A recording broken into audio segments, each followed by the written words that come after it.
Welcome, dear friend, to this quiet corner of the evening, where the world slows its restless turning and we find ourselves drawn into shadows and candlelight, into the gentle mysteries that live between waking and dreaming. I am so glad you are here, settling into this moment of peace, allowing your thoughts to soften like snow falling on cobblestones. Tonight, we journey together into Victorian London, into gaslit streets and the comforting warmth of a familiar sitting room, where mysteries unfold not with violence or fear, but with the quiet pleasure of puzzle pieces finding their proper places. This story is designed to help you release the weight of your day, to guide your mind toward rest through the soothing rhythm of narrative, through descriptions that wash over you like gentle waves. There is no need to follow every word, no need to remember every detail. Simply let the story carry you. Let it become the soft backdrop to your descent into peaceful sleep. I would love to know, before we begin our journey, where in this wide world you find yourself tonight. Are you listening from a city apartment where rain taps against your window? Or perhaps from somewhere quiet where stars shine undimmed by streetlights? Wherever you are welcome here. In this space we create together. Now, settle in, get comfortable, and breathe with me as we begin. The winter of 1891 had laid its cold fingers across London with particular determination, transforming the great sprawling city into something from a Charles Dickens fever dream.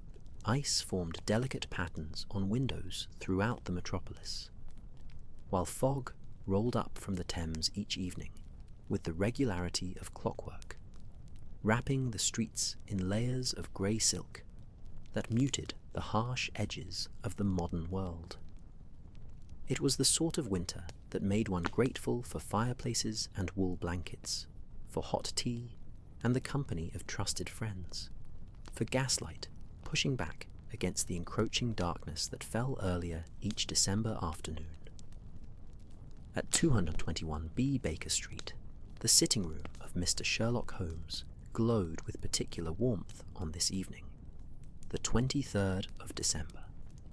The fire in the hearth had been built up generously, flames dancing and crackling with cheerful enthusiasm, casting moving shadows across the cluttered but comfortable space. The detective's lodgings had always possessed a peculiar charm, a lived-in quality that spoke of a brilliant mind comfortable in its own organized chaos. Chemical apparatus occupied one corner, their glass tubes and beakers catching the firelight like prisms. Books stood in towering stacks, some orderly on shelves, others arranged in precarious pillars beside the detective's favorite armchair. Papers covered every available surface, notes and clippings and correspondence forming a kind of intellectual sediment that recorded the passage of fascinating cases.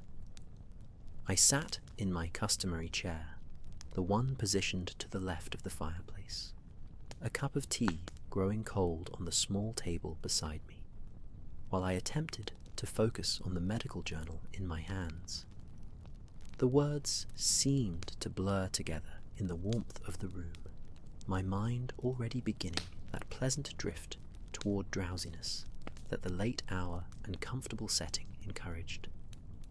Outside, I could hear the soft whisper of falling snow, that particular muffled quality that comes when the city is slowly being covered in white. Occasionally, the distant clip-clop of horse hooves would pass. The sound softened and made dreamlike by the thickening blanket of snow. Holmes sat opposite me, his long frame folded into his armchair with that peculiar grace he possessed, fingers steepled beneath his sharp chin.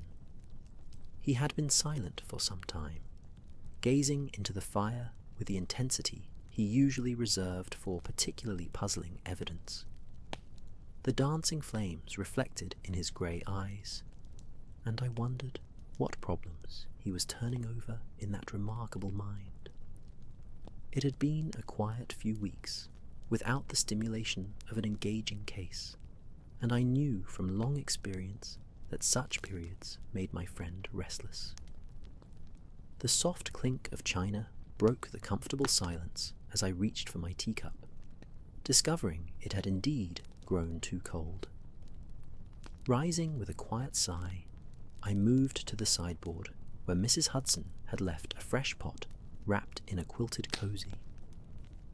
The gentle sound of liquid pouring into my cup seemed loud in the quiet room, a small domestic ritual that somehow made the world feel safer, more manageable.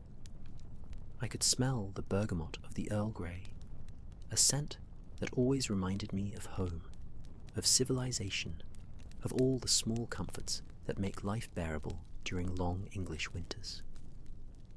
"You are restless tonight, Watson," Holmes observed, without turning from his contemplation of the fire. His voice was soft, almost gentle, lacking the sharp edge it sometimes carried.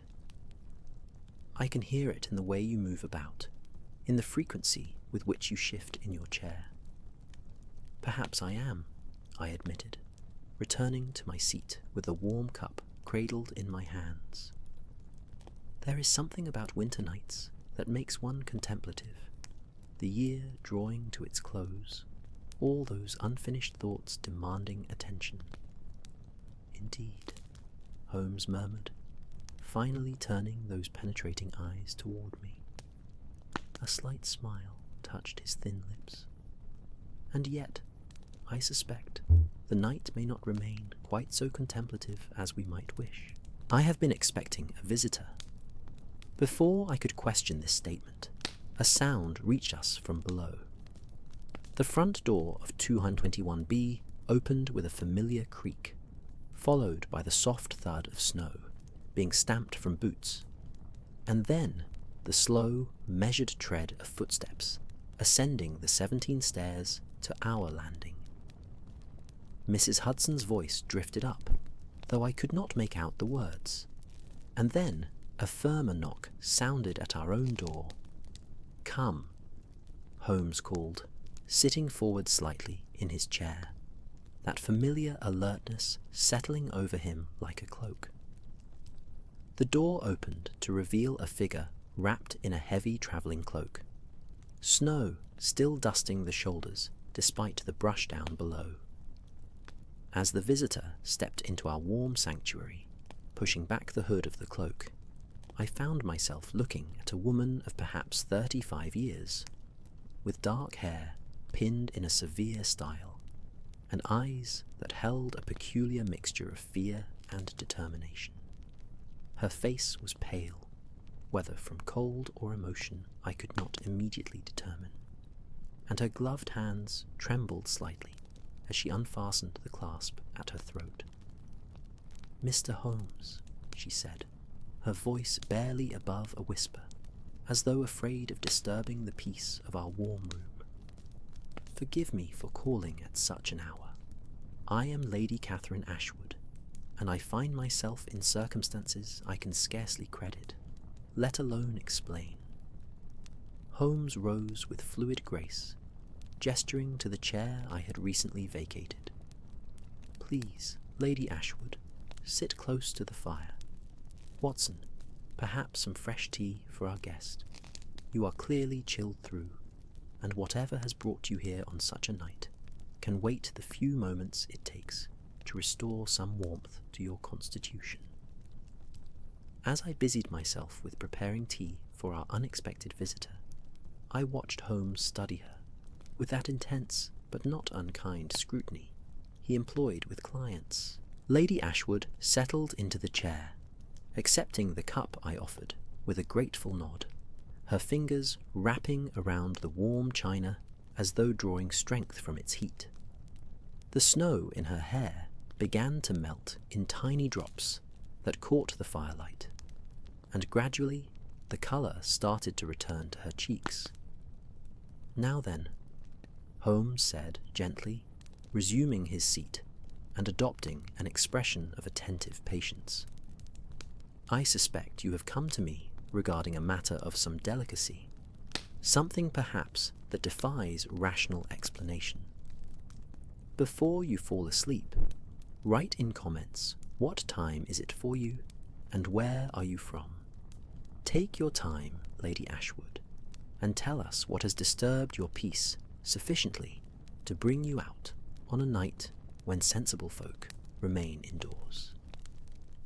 Lady Ashwood took a sip of her tea, gathering her thoughts, and when she finally began to speak, her words fell into the quiet room like pebbles into still water, creating ripples that would spread far beyond this single winter evening.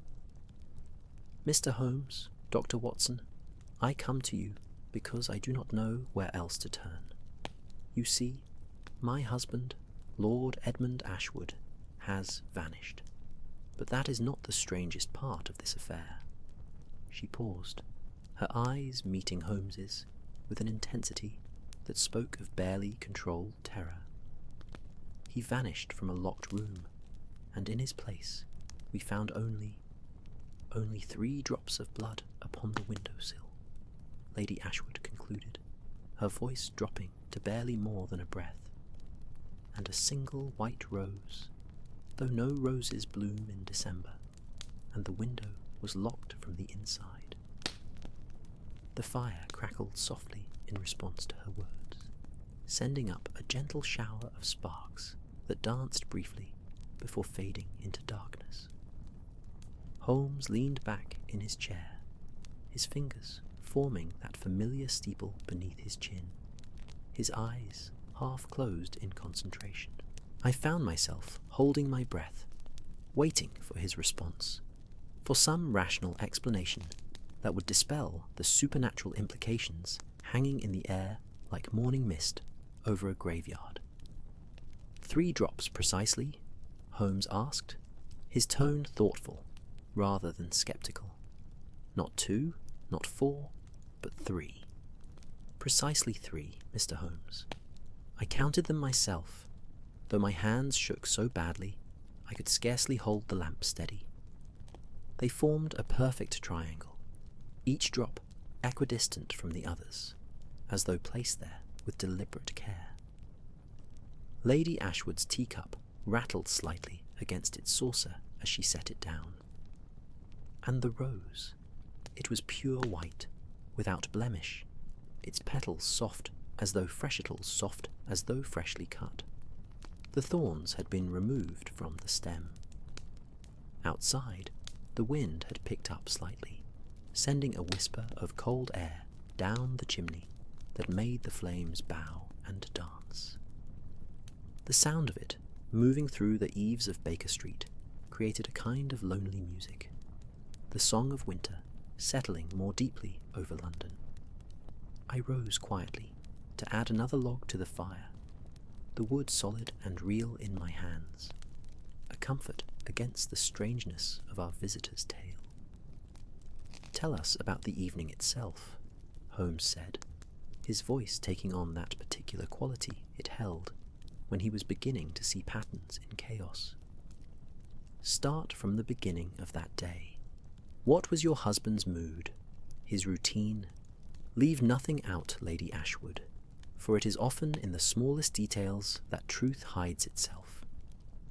Lady Ashwood took a deep breath, her hands now clasped tightly in her lap. The firelight painted her face in warm tones, though her expression remained troubled, haunted by whatever she had witnessed. It was the 18th of December, 5 days ago now. Edmund rose early, as was his custom. We breakfasted together in the morning room, a simple meal. He seemed distracted, perhaps, but not frightened. He spent much of the day in his study, working on correspondence. He has been researching his family history, you see, tracing the Ashwood lineage back through the centuries. It had become something of an obsession these past months.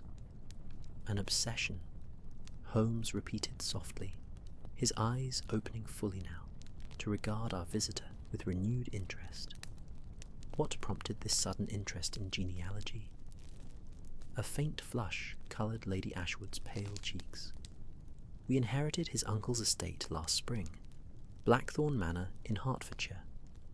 Among the effects were several trunks of family documents, journals, letters dating back to the 16th century. Edmund became fascinated by them, particularly by references to an ancestor, Sir Lucian Ashwood, who lived during the reign of Elizabeth. There were suggestions in the papers that Sir Lucian had been involved in some manner of secret society, though the references were oblique, coded perhaps. I settled back into my chair, my medical journal forgotten now, drawn fully into the mystery unfolding before us. The room seemed to grow quieter still, as though the very walls were leaning in to listen. Even the sounds from the street below had faded, muffled completely by the falling snow that continued its patient work of transforming London into something from a fairy tale. Holmes rose and moved to the window, pulling aside the heavy curtain to gaze out at the white-covered street below. Gas lamps created pools of amber light along the pavement, each one surrounded by a soft halo in the falling snow. And on the evening of the 18th, after this day of research and correspondence, what then? We took supper together at 8 o'clock. Lady Ashwood continued, her voice steadying as she moved through the familiar sequence of events. Edmund was quieter than usual, preoccupied. He kept touching a locket he had found among his uncle's things, a silver piece engraved with a strange symbol, something like a rose intertwined with a cross. After the meal, he retired to his study, asking not to be disturbed. He said he had important work to complete, documents to examine. The clock on the mantelpiece chose that moment to chime softly, marking the quarter hour. Its gentle voice seemed to emphasize the lateness of the hour, the deepening of night around our small circle of warmth and light. Holmes turned from the window, his profile sharp against the darkness beyond the glass, and I was struck again by how perfectly suited he was to such moments, how naturally he inhabited the space between the rational world and its mysteries. "What time did you last see him?" Holmes asked, returning to his chair with that quiet grace that made his movements seem almost like a dancer's. I found myself wanting to offer some comfort, some reassurance, but Holmes caught my eye with a slight shake of his head. This was not the time for sympathy, not yet. First, the facts must be gathered, the evidence assembled. Emotion would only cloud the waters we were attempting to see through. "And when did you discover his absence?" Holmes prompted gently. "At midnight. I had fallen asleep in the drawing room, woke with a start, realized how late it had grown. I went to the study, knocked, received no answer. The door was locked from the inside, Mr. Holmes. I called for the butler, for the footman. We tried the door, but it would not yield. Finally, my husband's valets fetched tools, and we forced the lock." She closed her eyes, remembering. The room was empty. The fire had burned down to embers. The window was closed and latched, and there, on the windowsill, were the 3 drops of blood and the white rose. A piece of coal shifted in the fireplace with a soft sound, settling deeper into the glowing bed of embers. The warmth radiating from the hearth seemed to intensify for a moment, as though the fire itself was responding to the chill in Lady Ashwood's tale. Holmes remained silent for a long moment, his eyes distant, processing the information through whatever mysterious methods he employed in that extraordinary mind. "The room itself," he said finally. "Describe it for me in detail. The layout, the furnishings, the windows, the walls." Lady Ashwood took another sip of her tea, now grown lukewarm, but seeming to draw comfort from the ritual of it nonetheless. "The study is on the second floor of our London house in Belgrave Square. It is a corner room with 2 windows, both facing the street. The walls are lined with bookshelves, save for the space occupied by the fireplace and the area where Edmund's desk stands. The desk itself is positioned between the 2 windows. There is a Turkish carpet on the floor, 2 leather chairs for visitors, a small table with a lamp. The door is solid oak, with a mortice lock that fastens with a key kept on Edmund's person. And the windows," Holmes pressed. "You mentioned they were latched from the inside?" "Yes, both of them. The old-fashioned type of latch, you know, the sort that cannot be manipulated from outside. I checked them myself, Mr. Holmes, quite thoroughly. They were firmly secured, and the glass was intact. There was no possible means of entry or exit through those windows, not without shattering the glass or breaking the latches." "The blood," Holmes said at last, stopping his pacing to face our visitor directly. "You are certain it was blood?" "As certain as one can be without chemical analysis. It had the colour, the consistency. The household was in such turmoil that I confess, I did not think to preserve it for examination. By morning, the maid had cleaned the windowsill, not understanding the significance." A shadow of disappointment crossed Holmes's face, but he said nothing of it. "And the rose? What became of that?" For the first time since beginning her account, something like relief softened Lady Ashwood's features. "That, at least, I had the presence of mind to preserve. I pressed it between the pages of a book and brought it with me tonight." She reached into the small reticule she carried and withdrew a thin volume bound in green leather. Opening it carefully, she revealed the white rose, now pressed flat, but still maintaining its spectral beauty. Holmes took the book with gentle hands, carrying it close to the lamp on the side table. He produced his magnifying lens from his pocket and examined the preserved flower with minute attention, his face a mask of concentration. The magnifying glass caught the lamplight, throwing a small circle of concentrated illumination onto the pressed petals. Holmes remained motionless for several minutes, his breathing so quiet that the only sounds in the room were the gentle settling of the fire and the barely perceptible whisper of snow against the window panes. I watched him work, noting the particular intensity of his focus, the way his keen eyes traced every vein and curve of the preserved flower.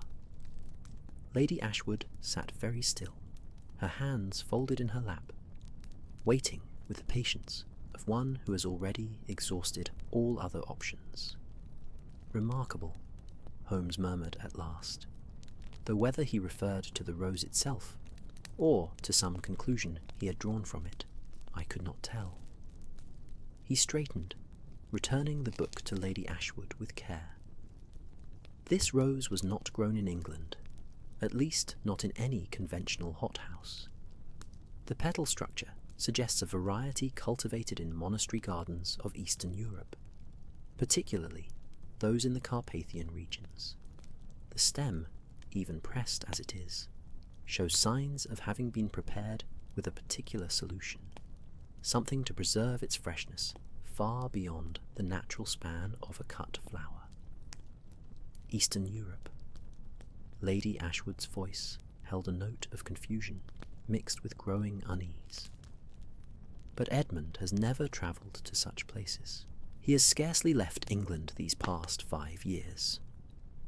Holmes returned to his chair, settling into it with a thoughtfulness that suggested wheels turning behind his grey eyes.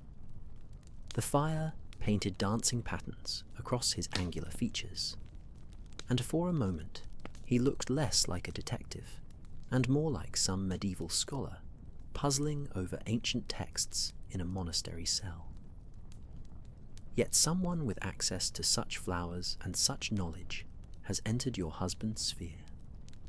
Tell me, Lady Ashwood, in the days preceding his disappearance, did your husband receive any unusual visitors? Any letters from unfamiliar correspondents? Our visitor considered this carefully, her brow furrowing in concentration. The clock ticked steadily on the mantelpiece, marking the passage of moments that felt suspended somehow, as though we existed in a pocket outside normal time. There was a visitor, she said slowly, as though the memory was surfacing from some depth. 3 days before Edmund vanished. A foreign gentleman, I believe, though I did not meet him directly. The butler showed him to the study, and they remained closeted together for perhaps an hour. Edmund was changed afterward, more agitated, more consumed by his research. Did this visitor give a name? I interjected, unable to contain my curiosity. The butler said he presented a card, but Edmund kept it. I never saw it myself. Lady Ashwood's hands tightened in her lap. I asked Edmund about it that evening, but he was evasive, said only that it concerned family matters, old debts to be settled. He would say no more. Holmes rose and moved to his desk, which occupied the space between the 2 windows of our sitting room. He pulled open a drawer and withdrew a map of London, spreading it across the surface with practiced efficiency. His long fingers traced streets and squares, moving with purpose toward Belgrave Square. Your house stands at which number? 17 Belgrave Square, Mr. Holmes. His finger came to rest on a point on the map, then moved outward in concentric circles, as though calculating distances, or perhaps considering sightlines. The lamplight fell across the map, turning the printed streets into golden pathways through a paper city. And Trafalgar Square, he said, his voice taking on a peculiar note, lies directly northeast of your residence, perhaps 15 minutes by carriage, less by determined foot. Trafalgar Square? Lady Ashwood looked puzzled. What has that to do with Edmund's disappearance? Instead of answering directly, Holmes reached for the evening newspaper that lay folded on the corner of his desk. He had marked a small article near the back pages, a brief notice that I had not bothered to read earlier. Now he read it aloud, his voice steady and measured, each word dropping into the quiet room with deliberate weight. Disturbance at Trafalgar Square. In the early hours of the 19th of December, constables were summoned to Trafalgar Square, following reports of unusual activity near Nelson's Column. Several witnesses reported seeing a figure in dark clothing ascending the monument under cover of darkness. By the time police arrived, the individual had vanished. A white rose was discovered at the base of the column, though no explanation for its presence could be determined. Inspector Lestrade of Scotland Yard stated that inquiries are ongoing.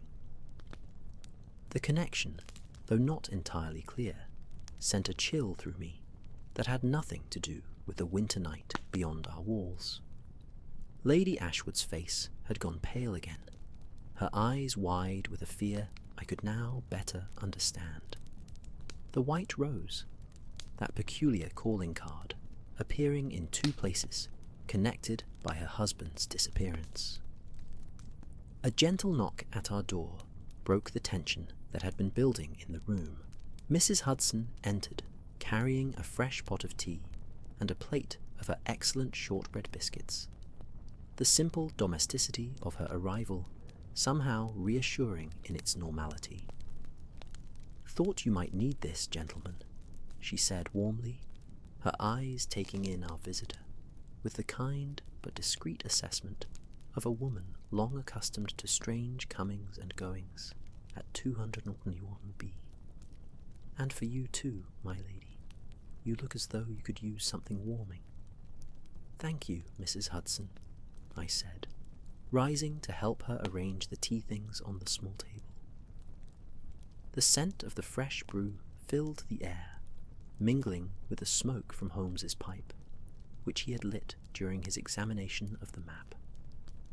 The familiar ritual of pouring, of adding sugar and cream, of passing cups and offering biscuits, created a small island of normalcy in our evening of mysteries.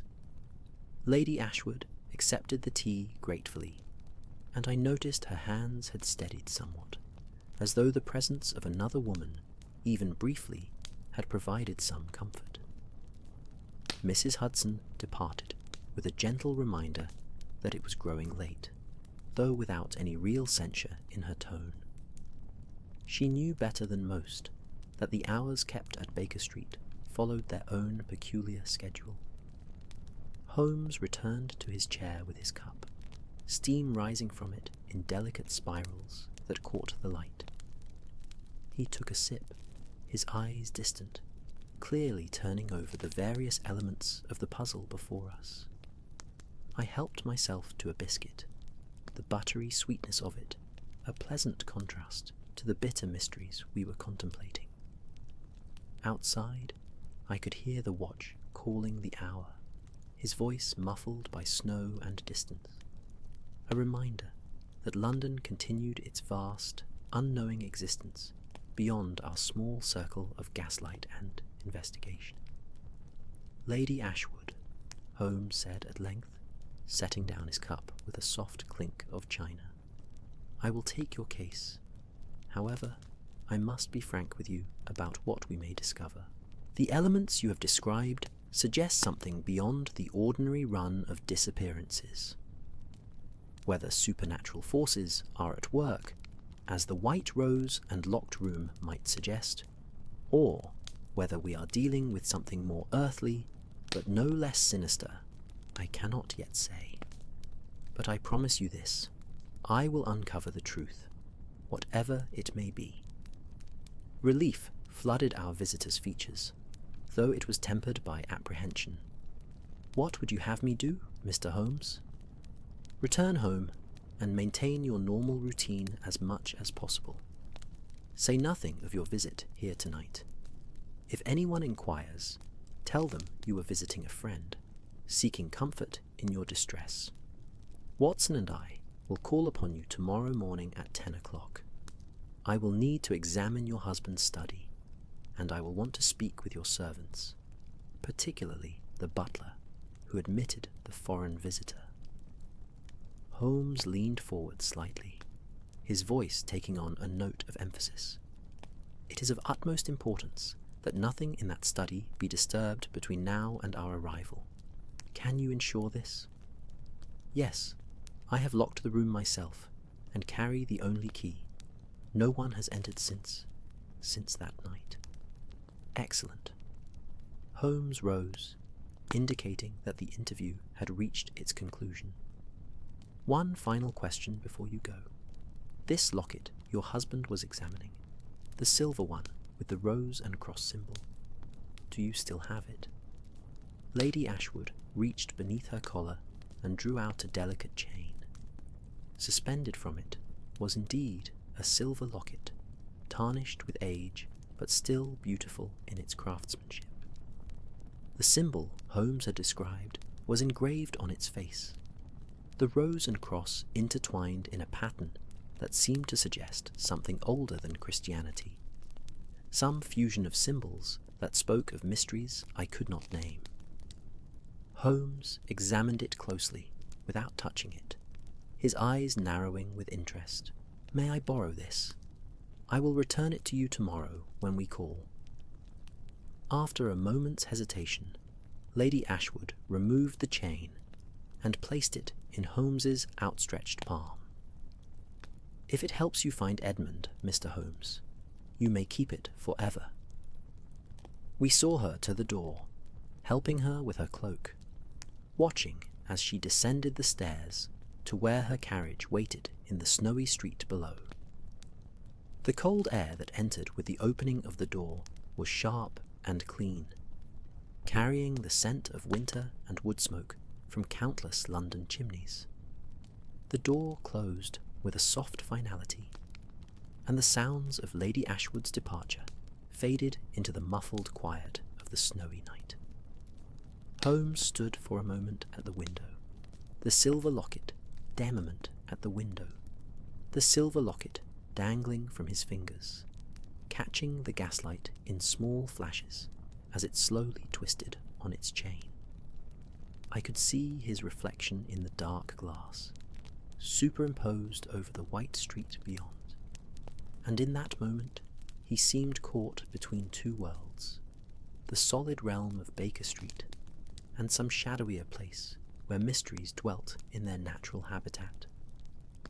Without speaking, he turned and moved to his chemistry table, that cluttered corner of our sitting room, where science met curiosity in ways that occasionally alarmed our landlady.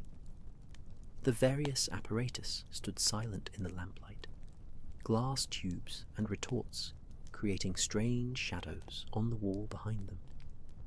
Holmes lit a small spirit lamp, its blue flame steady and pure, then adjusted a magnifying lens on an articulated arm to focus on the workbench surface. He laid the locket beneath this lens with the care one might use handling a rare manuscript, and for several long minutes he studied it in complete silence. I settled back into my chair, knowing better than to interrupt this examination, content instead to let my mind wander through the strange tale we had just heard. The fire had burned down somewhat, so I added another log, watching sparks spiral upward into the chimney like tiny stars seeking their home in the darkness above. The new wood caught quickly, filling the room with the pleasant scent of burning oak and the increased warmth that made our sanctuary feel even more removed from the cold world outside. "Watson," Holmes said at last, his voice thoughtful and measured, "come and look at this, if you would." I rose and joined him at the chemistry table, leaning close to peer through the magnifying lens at the locket's surface. Under magnification, the engraved symbol revealed details invisible to the naked eye. The rose and cross were indeed intertwined, but now I could see that tiny letters, so small as to be almost microscopic, ran along the stem of the rose, forming words in what appeared to be Latin. "Can you make out the inscription?" Holmes asked, his finger hovering near the lens without touching it. I squinted, trying to focus on the minute characters. It appears to say, "Rosa mystica sanguis aeterna," the mystical rose of eternal blood. Good heavens, Holmes, what does it mean? "It means," Holmes said, straightening and moving to his bookshelf with purposeful strides, "that we are dealing with something far older and more complex than a simple disappearance." His fingers traced along the spines of books until he found what he sought, a thick volume bound in cracked leather that looked as though it had survived several centuries. He carried it to his desk, the weight of it making a solid thump as he set it down. "This is a compilation of occult symbols and secret societies of Europe, compiled by a German scholar in the 18th century. I acquired it during a case 3 years ago, never imagining I would have cause to consult it again." He opened the book carefully, its pages yellowed and brittle with age, and began to leaf through it with the practiced efficiency of someone who knew exactly what he sought. I returned to my chair, carrying my medical journal with me, though I knew I would not read it. Instead, I watched Holmes work, noting the play of lamplight across the pages as he turned them, the way his shadow moved across the wall like some attentive guardian. The clock struck midnight with its gentle chime, marking the passage into a new day, though the night felt endless, suspended in that peculiar way that winter nights can feel when one is warm and occupied with engaging thoughts. A sudden gust of wind sent a scatter of snow against our window, a sound like sand thrown against glass, breaking the stillness with its gentle violence. Holmes did not look up, absorbed in his reading, but I found myself glancing toward the window, half expecting to see some pale face peering in, though of course there was nothing but darkness and falling snow, and the reflection of our own lighted room. "Ah," Holmes said with satisfaction, his finger coming to rest on a particular page. "Here we are, the Order of the Rose and Cross, also known as the Rosicrucians, a secret society claiming origins in the 15th century, though likely far older. They concerned themselves with alchemy, mysticism, the pursuit of hidden knowledge. The rose represented divine wisdom. The cross represented human suffering and sacrifice. Together, they symbolized the transformation of human nature through secret knowledge." He turned the book so I could see the illustration on the page, a drawing remarkably similar to the symbol on the locket. Surrounding it was text in German, which Holmes began to translate in a low, steady voice that seemed perfectly suited to reading ancient mysteries by firelight. The Order was particularly active in England during the reign of Elizabeth I, attracting scholars, nobles, and seekers of arcane wisdom. They established lodges in London and throughout the countryside, holding secret meetings where they studied forbidden texts and conducted experiments that blended science with what we would now call superstition. By the 17th century, they had largely disappeared from public knowledge, though rumours persisted that the Order continued in secret, passing its knowledge from generation to generation. "And you think this Sir Lucian Ashwood, the ancestor Lady Ashwood mentioned, was a member?" I asked, leaning forward with interest despite myself. "More than a member, I suspect. The locket, the family documents, the obsessive research into his lineage. Lord Edmund Ashwood was discovering something about his ancestor, something that brought him to the attention of forces we do not yet understand." Holmes closed the book and returned it to its place on the shelf. "The white roses are a calling card, Watson, a signature of sorts. Whoever has taken Lord Ashwood wants us to know the connection to this ancient order." Holmes returned to his chair, steepling his fingers beneath his chin, his eyes reflecting the firelight with an intensity that suggested his mind was racing through possibilities faster than he could articulate them. "That is what we must discover tomorrow when we examine his study. But consider this, Watson. The locked room, the blood arranged in a deliberate pattern, the symbolism of the rose. These are not the actions of someone trying to conceal a crime. They are theatrical, ritualistic even. Someone wants us to understand that this is not a common abduction." A comfortable silence fell between us, the kind that comes from years of friendship and shared experiences. I found myself growing drowsy in the warmth, my eyes growing heavy as I watched the flames dance their eternal dance. The snow continued to fall outside, building up on the windowsill in a soft white ridge, and somewhere in the distance a church bell tolled the half-hour with mellow solemnity. "We should get what rest we can," Holmes said quietly, as though reading my thoughts. Tomorrow will require clear minds and sharp observation.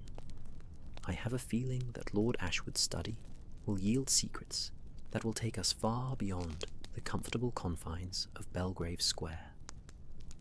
I nodded, rising from my chair with some reluctance, for the room had achieved that perfect state of warmth and comfort that made movement seem an unnecessary disruption.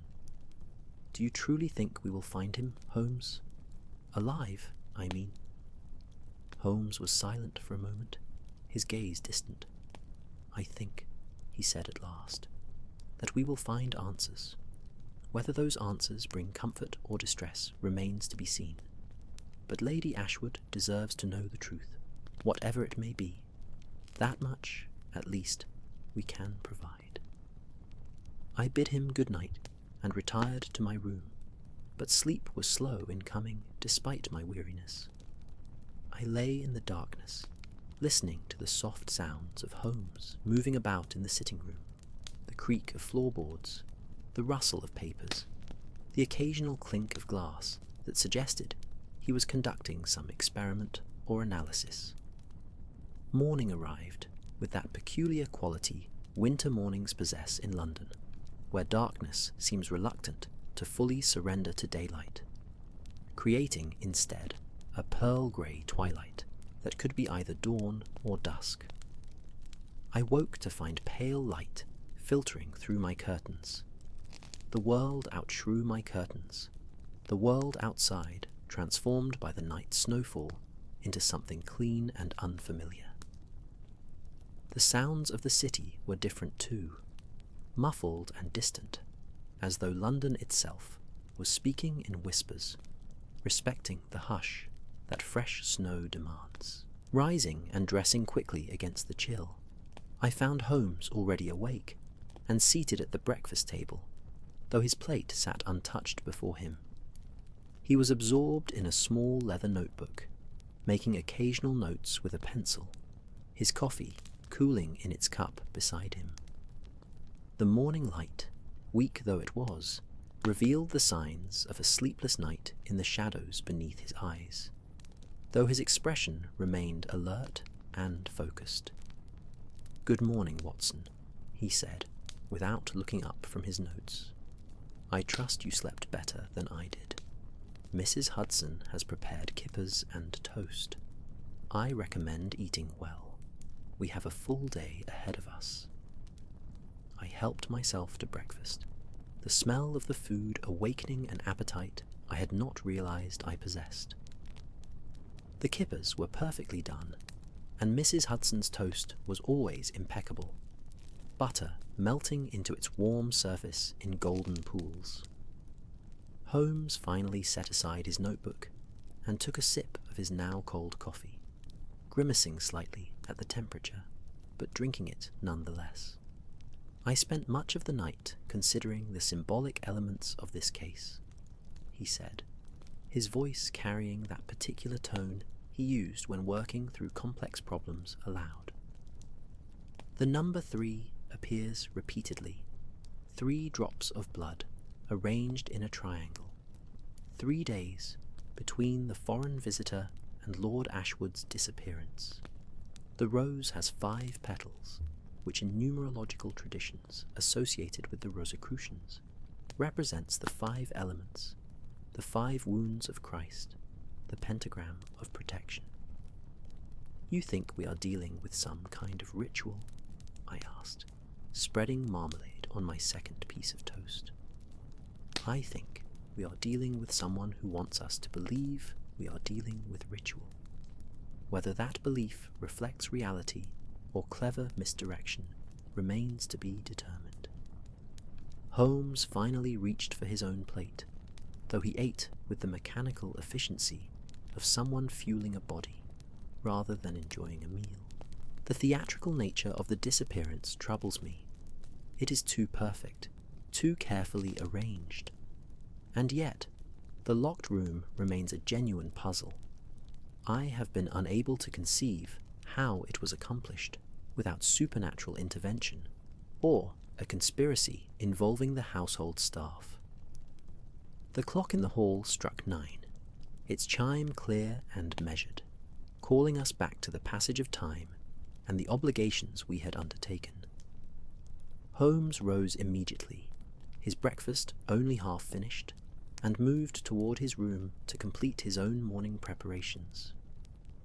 I finished my meal in contemplative silence, watching through the window as a few brave souls ventured out into the snowy streets, their dark figures moving slowly through the white landscape like characters in a winterscape painting.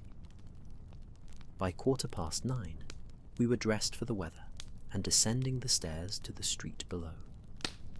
Holmes had tucked the silver locket into his waistcoat pocket, and I noticed he carried a small leather case containing various tools of his investigative trade.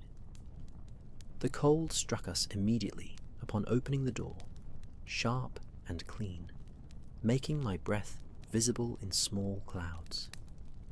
Our boots crunched in the fresh snow as we made our way to the street corner where hansoms still ran despite the weather. The journey to Belgrave Square took longer than usual, the horse moving cautiously through streets made treacherous by ice hidden beneath the snow. Holmes sat in silence beside me, his eyes watching the passing city with that particular intensity that suggested he was cataloguing details even in this moment of transit. The snow had stopped falling, but grey clouds hung low over the rooftops, promising more to come. Belgrave Square, when we reached it, presented an imposing face of elegant Georgian townhouses, their cream-coloured facades made stark by the snow clinging to their ledges and railings.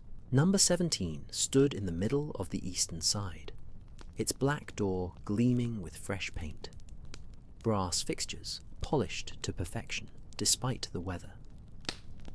A footman in livery answered Holmes's knock almost immediately, as though the household had been waiting for our arrival. We were shown into a drawing room on the ground floor, a space of refined taste, furnished with pieces that suggested both wealth and genuine appreciation for beauty. Heavy curtains of deep blue velvet framed tall windows overlooking the square. A fire had been lit in the marble fireplace, but it had not yet fully warmed the room, which retained that chill that settles in houses during winter nights. Portraits looked down from the walls, generations of Ashwoods rendered in oil, their painted eyes seeming to follow us as we moved about the space. Lady Ashwood entered within moments, dressed in a morning gown of dark grey that somehow made her appear both younger and more fragile than she had seemed the previous night. Her face showed the strain of sleepless worry, but she greeted us with composure, gesturing for us to sit in chairs arranged near the fire. "Thank you for coming so promptly, Mr. Holmes, Dr. Watson. I confess the night seemed endless, every sound making me start, every shadow seeming to hold some menace." She folded her hands in her lap, that same gesture of controlled anxiety we had witnessed at Baker Street. "The study is exactly as I left it. Nothing has been touched. Would you like to examine it now?" "If you please," Holmes replied, rising immediately.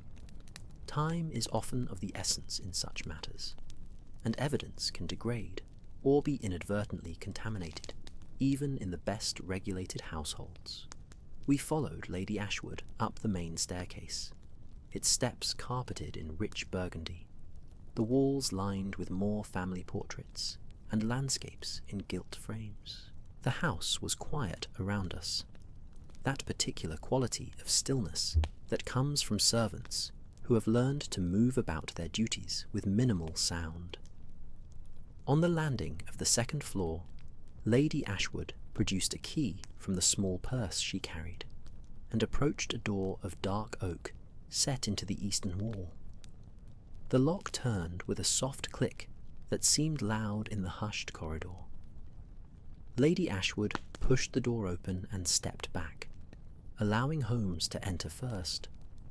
I followed close behind, my curiosity fully engaged, my medical training making me automatically note details that might prove relevant. The study was indeed a corner room with 2 tall windows, as Lady Ashwood had described. Despite the daylight, the space felt dim, the grey sky providing little illumination. Lady Ashwood moved to light a lamp on the desk, and as its warm glow spread through the room, I could better appreciate the space where Lord Edmund Ashwood had spent his final hours before vanishing. The room spoke of scholarly pursuits and comfortable habits. Books lined every wall from floor to ceiling, their spines showing the wear of frequent consultation. The desk between the windows was large and solid, its surface covered with papers arranged in neat stacks. An inkwell stood open, the ink dried into a crusty residue. A pen lay beside it, as though set down mid-sentence. The leather chair behind the desk was pushed back slightly, at an angle suggesting its occupant had risen suddenly. But it was the windowsill that drew my immediate attention. There, exactly as described, one could still see the faint traces where 3 drops of blood had fallen, forming that perfect triangle. The maid's cleaning had not entirely removed the stains, which had settled into the grain of the old wood. And beside these marks, in a small crystal vase that someone had thoughtfully provided, stood the pressed white rose we had examined the previous evening, returned to the scene of the mystery. Holmes moved about the room with the methodical precision of a surgeon examining a patient, his eyes missing nothing. He examined the windows first, testing the latches, running his fingers along the frames, peering at the glass itself from various angles. He knelt to examine the floor beneath each window, his magnifying glass in hand, studying the carpet with minute attention. The fireplace received similar scrutiny, Holmes getting down on his hands and knees to peer up into the chimney, emerging with smudges of soot on his face that he wiped away absently with his handkerchief. He examined the bookshelves, pulling volumes out at random, checking behind them, testing the solidity of the shelves themselves. Each action was performed with complete focus, as though the room held secrets that would yield themselves only to the most patient and thorough investigation. I stood near the doorway, content to observe Holmes at work, knowing from long experience that my role in these initial examinations was primarily tryly to serve as witness, and occasionally to offer the perspective of someone less specialized in detection, but perhaps more attuned to the ordinary rhythms of human behavior. Lady Ashwood remained beside me, her breathing shallow, her eyes following Holmes's every movement, with an intensity born of desperate hope. The desk drew Holmes's attention next, and he approached it with the reverence one might show an altar.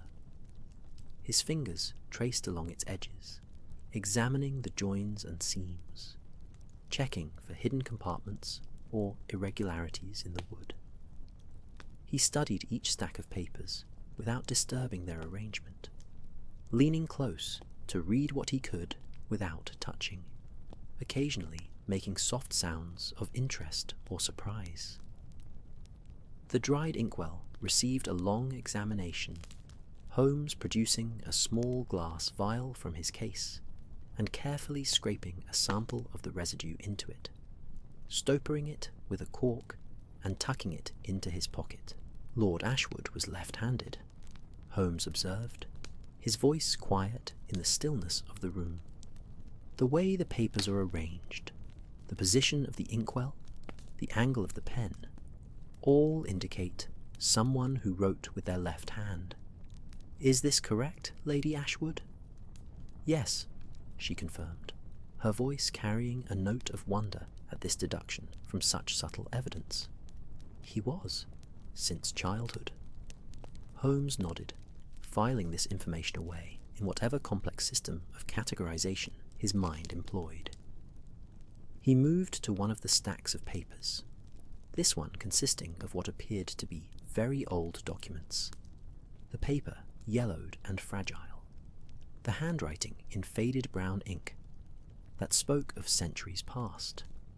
With Lady Ashwood's permission, he carefully lifted the top sheet, holding it up to the lamplight so that the writing showed through more clearly.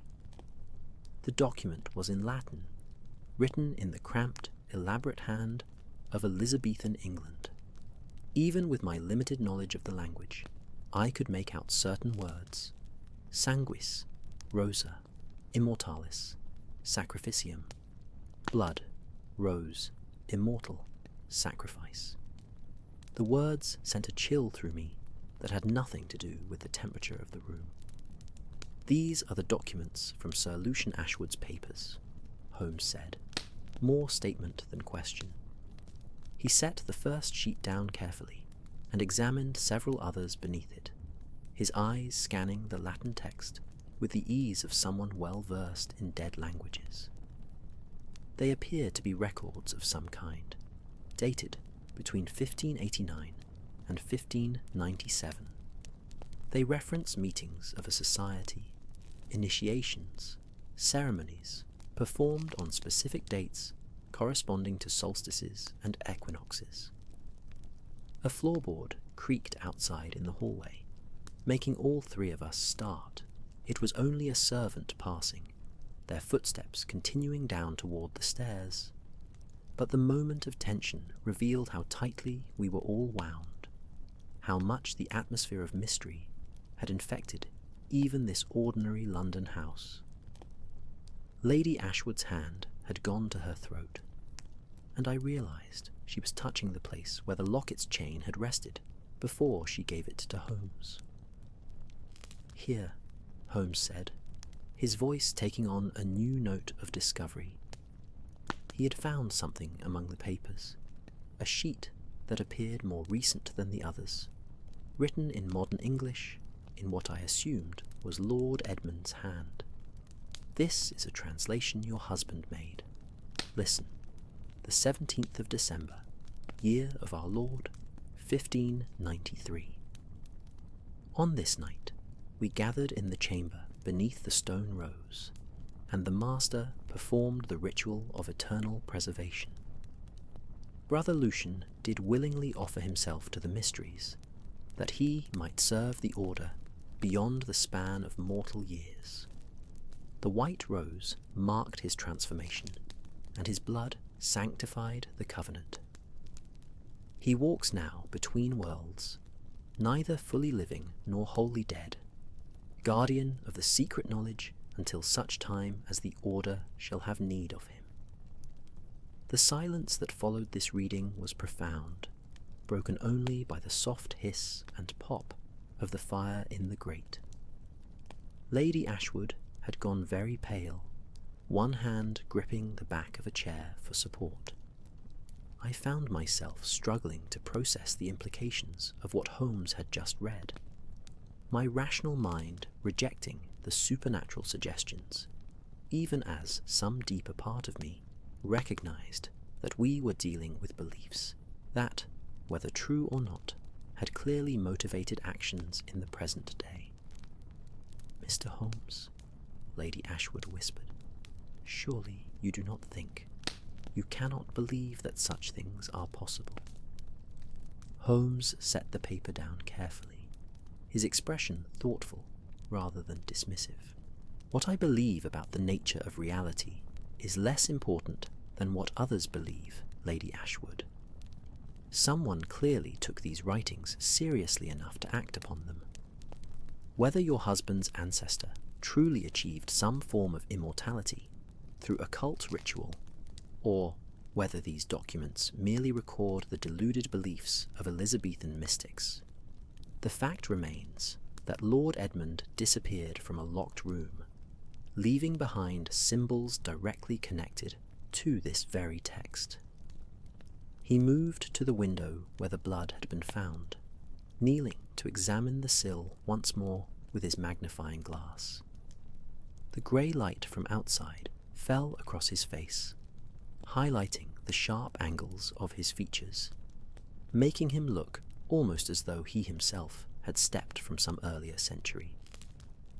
Minutes passed in silence while he conducted this examination, his glass moving slowly across the wood grain, pausing occasionally to scrape at something with his fingernail, or to measure distances with a small tape measure he produced from his case.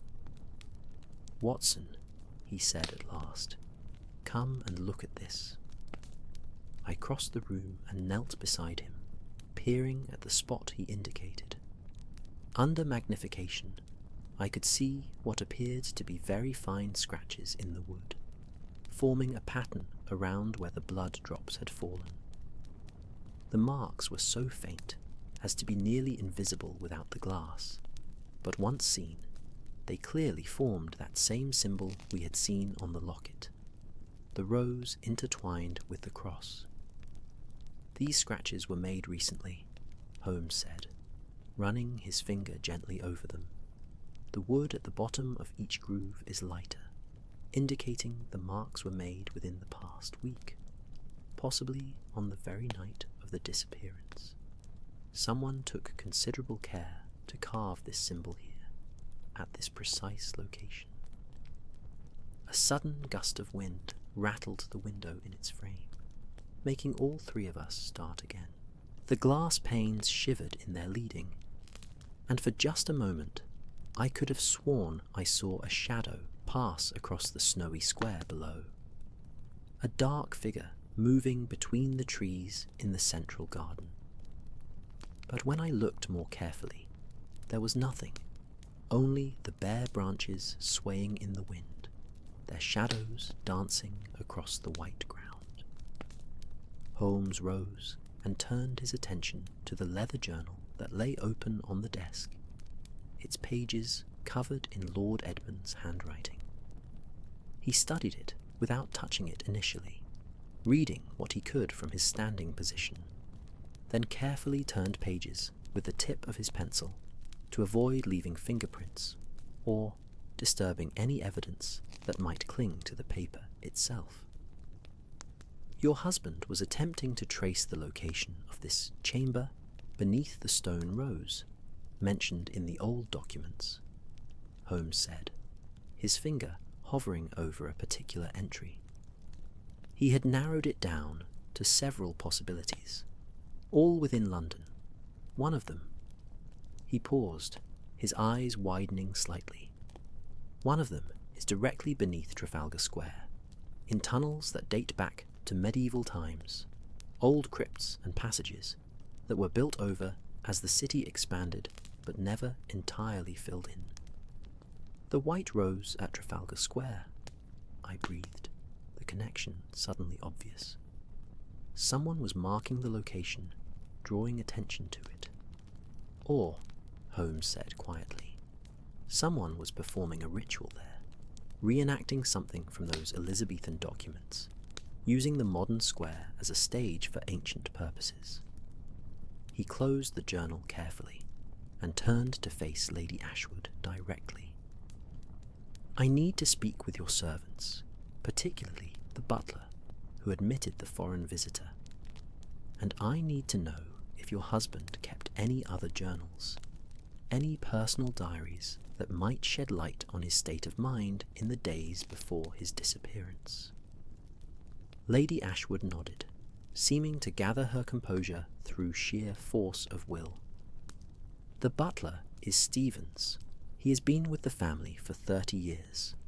And yes, Edmund kept a personal diary, though I have never read it. He kept it in the drawer of his bedside table." "Might we examine it?" Holmes asked gently. "Of course. I will fetch it for you." She left the study, her footsteps soft on the corridor carpet, leaving Holmes and me alone in the room where a man had vanished into mystery. Holmes immediately returned to the desk, now examining it more thoroughly without Lady Ashwood's anxious presence. He pulled out drawers, felt along their undersides, tapped the wood, listening for hollow spaces. His movements were quick and efficient, but I could sense his growing frustration at finding nothing that explained the central impossibility. How had Lord Edmund Ashwood left this room? Footsteps ascending the stairs signalled Lady Ashwood's return before we heard her gentle knock upon the open door. She carried a small volume bound in burgundy leather, its edges worn smooth by years of handling, the gilt lettering on its spine dulled with time. Holmes accepted it from her with both hands, treating it with the same careful reverence he had shown the ancient documents. He had shown the ancient documents as though recognizing that a man's private thoughts, even those of someone he had never met, deserved such respect. "Thank you, Lady Ashwood," he said quietly. "I shall be most careful with it. Now, might I impose upon you to have Stevens attend us here? I have several questions that only he can answer." She nodded and withdrew, pulling the door partially closed behind her, leaving us in the lamplight that seemed to grow warmer as the grey day outside offered less and less illumination. Holmes settled into Lord Edmund's desk chair, opening the diary to its most recent entries. I moved closer, reading over his shoulder, struck by the neat, precise handwriting that filled each page with observations, reflections, and increasingly troubled thoughts. The entries from the weeks before the disappearance showed a man growing more obsessed with his discoveries, more convinced that he stood on the threshold of understanding something profound and possibly dangerous. Lord Edmund wrote of dreams that felt more real than waking, of a voice calling to him through centuries, of feeling watched even in the privacy of his own study. He described the foreign visitor in an entry dated the 15th of December, though he gave no name, referring to him only as the emissary. "The emissary came today," Holmes read aloud, his voice soft and measured in the quiet room. He knew things about solution that are not in any of the family papers, things that could only be known by someone who was there, who witnessed the ritual. He spoke of the chamber beneath the stone rose, as though he had visited it recently, as though it still existed, waiting. He said I was called, that the blood calls to blood across generations, that the covenant my ancestor made binds his descendants. He left me a token, a white rose preserved by methods unknown to modern science, and told me that when I was ready to understand, I should bring it to the square where Nelson stands, to the place where old London meets the new, where the stone rose still blooms beneath the earth. A chill settled over me that had nothing to do with the temperature. Holmes continued reading, page after page, revealing Lord Edmund's growing conviction that he was being drawn into something ancient and inexorable. The final entry, dated the 18th of December, the day of his disappearance, consisted of only a few lines written in a shakier hand than the previous entries. "Tonight I will know the truth. I have prepared myself according to the instructions in Sir Lucian's papers. The rose is ready. The hour is set. I do not know if I will return from this journey, but I feel compelled to undertake it. If I do not come back, Catherine must know that I went willingly, seeking answers to questions that have haunted our family for 300 years. The emissary waits. The chamber calls. I go to meet my destiny, whatever it may be." Holmes closed the diary with great care, his expression unreadable. He sat in silence for several moments, his fingers steepled beneath his chin, his eyes distant with thought. Outside, I could hear the wind picking up again, moaning softly around the corners of the house, promising more snow before nightfall. The lamp on the desk flickered slightly, its flame responding to some draught, casting dancing shadows across the piles of papers and the open journal where a man had chronicled his descent into obsession. A soft knock interrupted our contemplation. Stevens, the butler, entered at Holmes's invitation. He was a man of perhaps 60 years, with the bearing of someone who had spent a lifetime in service to the aristocracy, maintaining perfect composure, even in circumstances that must have shaken him deeply. His grey hair was impeccably groomed, his livery spotless, his face showing only appropriate concern rather than any unseemly emotion. "You wish to speak with me, sir?" His voice carried the cultured tones of the professional servant, neutral and respectful. "Indeed, Stevens. Please be seated." Holmes gestured to one of the leather chairs positioned for visitors. "I understand you admitted a foreign gentleman to see Lord Ashwood on the 15th of this month. Can you describe him for me?" Stevens settled into the chair with perfect posture, his hands folded in his lap. "Certainly, sir. He arrived at approximately 3 o'clock in the afternoon. A gentleman of perhaps 45 years, though one hesitates to be certain with foreigners. They age differently, it seems. He was tall, perhaps 6 feet, slender of build.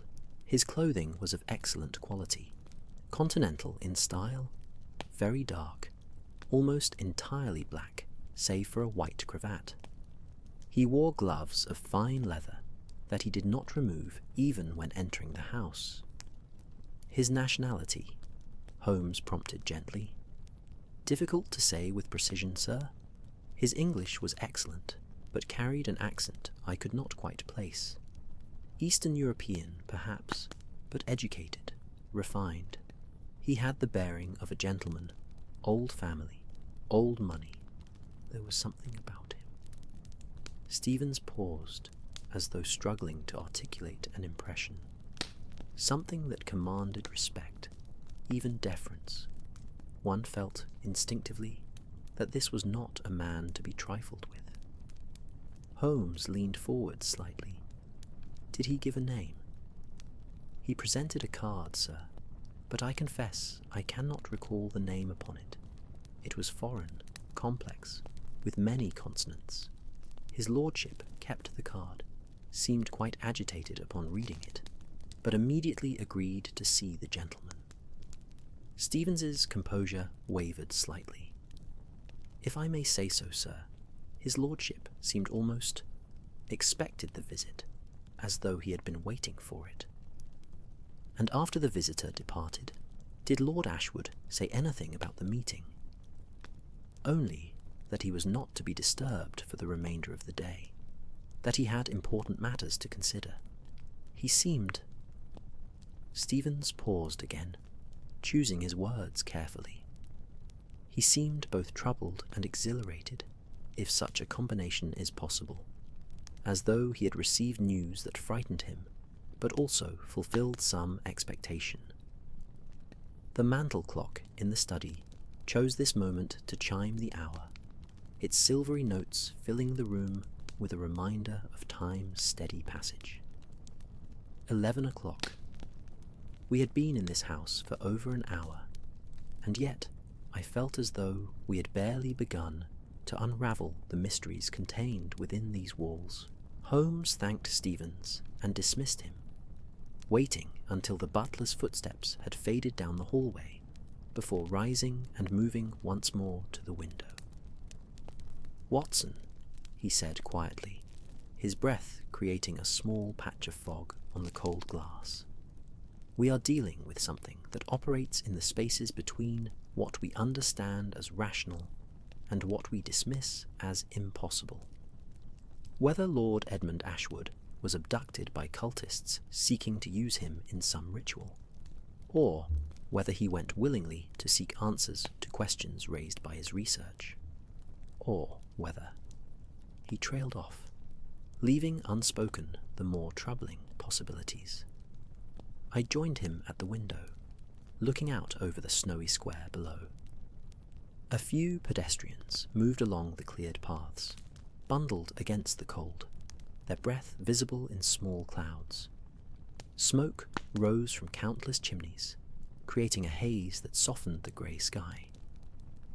London went about its business, unknowing and uncaring of the mystery we contemplated in this quiet study. "We must go to Trafalgar Square," I said, though even as I spoke the words, I felt a reluctance I could not entirely explain. If that is where Lord Edmund believed this chamber to be, if that is where the rose was found. "Yes," Holmes agreed, turning from the window, but not unprepared and not ignorant.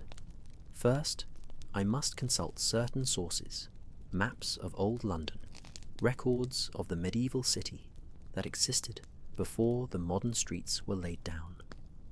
The chamber beneath the stone rose, if it exists at all, will not reveal itself to casual investigation. We need to know where to look, and more importantly, what we are looking for." He began gathering certain items from the desk. The translation Lord Edmund had made, several of the older documents, a sketch the missing man had made, showing what appeared to be a floor plan of underground passages. With Lady Ashwood's permission, we would borrow these materials, promising their safe return. Holmes also tucked the diary into his coat pocket, its revelations too important to leave behind. Lady Ashwood rejoined us as we prepared to depart, her face showing the strain of waiting, of hoping for answers that might never come. "Have you discovered anything, Mr. Holmes? Anything that might lead us to Edmund?" Holmes took her hand gently, a gesture of compassion that he rarely displayed. "I believe your husband went to Trafalgar Square, seeking entrance to an underground chamber he believed held answers to questions about his family history. Whether he found that entrance, whether he descended into whatever lies beneath, I cannot yet say. But I promise you, Lady Ashwood, Watson and I will follow his trail wherever it leads. We will not rest until we know what happened to him." Tears glistened in her eyes, but she blinked them back, maintaining the composure expected of her station. "Please, be careful, both of you. If Edmund was taken by some force, some group with purposes we cannot understand, I would not have you fall victim as well." We assured her of our caution and took our leave, emerging from the warmth of the house into the cold embrace of the winter afternoon. The snow had indeed begun falling again, soft flakes drifting down from the leaden sky, settling on our shoulders and hats as we made our way toward the waiting hansom. The journey back to Baker Street passed in thoughtful silence, both Holmes and myself lost in our own contemplations as the hansom navigated the snow-covered streets with careful deliberation. The borrowed documents lay in Holmes's lap, protected from the weather by his coat, while my mind turned over the impossibilities we had encountered in that locked study. The grey afternoon light filtering through the cab's windows seemed to match my mood, neither dark enough for despair nor bright enough for hope, existing instead in that uncertain space between. When we arrived at our lodgings, we found that Mrs. Hudson had maintained the fire in our sitting room, the space warm and welcoming after our expedition into winter and mystery. Holmes immediately spread the documents across his desk, then moved to a particular bookshelf where he kept maps and architectural records of London through the ages. He pulled down several large volumes, their spines cracked with use, their pages filled with the accumulated knowledge of centuries of city planning and building. I settled into my chair with a cup of tea that our landlady had thoughtfully prepared, watching as Holmes began his research with that singular focus he brought to such tasks. He had removed his coat and rolled up his shirt sleeves, unmindful of the cold that still clung to the windows despite the fire's best efforts. The lamp on his desk created a pool of warm light that transformed the documents into something almost sacred, ancient secrets illuminated for perhaps the first time in generations. "Here," Holmes said after some time, his finger tracing a line on a map that appeared to date from the 15th century. "This shows London before Trafalgar Square existed, when the area was still occupied by the Royal Mews and various medieval structures. Look at this notation in the corner, Rosa Petra, the stone rose. It marks a chapel that once stood where the square is now, dedicated to St. Catherine, demolished in the late 17th century to make way for newer construction." I rose and moved to his side, studying the faded ink lines that delineated streets and buildings long vanished beneath the modern city. The notation Holmes indicated was written in a hand similar to that in Sir Lucian's documents, suggesting the map itself might have been drawn by someone associated with the Rosicrucian order, or at least someone aware of its significance. A chapel, I mused. Churches often had crypts, burial vaults beneath them. If the order held their meetings in such a space, it would have provided both secrecy and symbolic significance, conducting their rituals literally beneath holy ground. "Precisely, Watson. And look here." Holmes pulled out another map, this one more recent, from the 18th century, showing the early development of what would become Trafalgar Square. When they cleared the area and began construction, they filled in many of the old structures, rather than demolishing them entirely.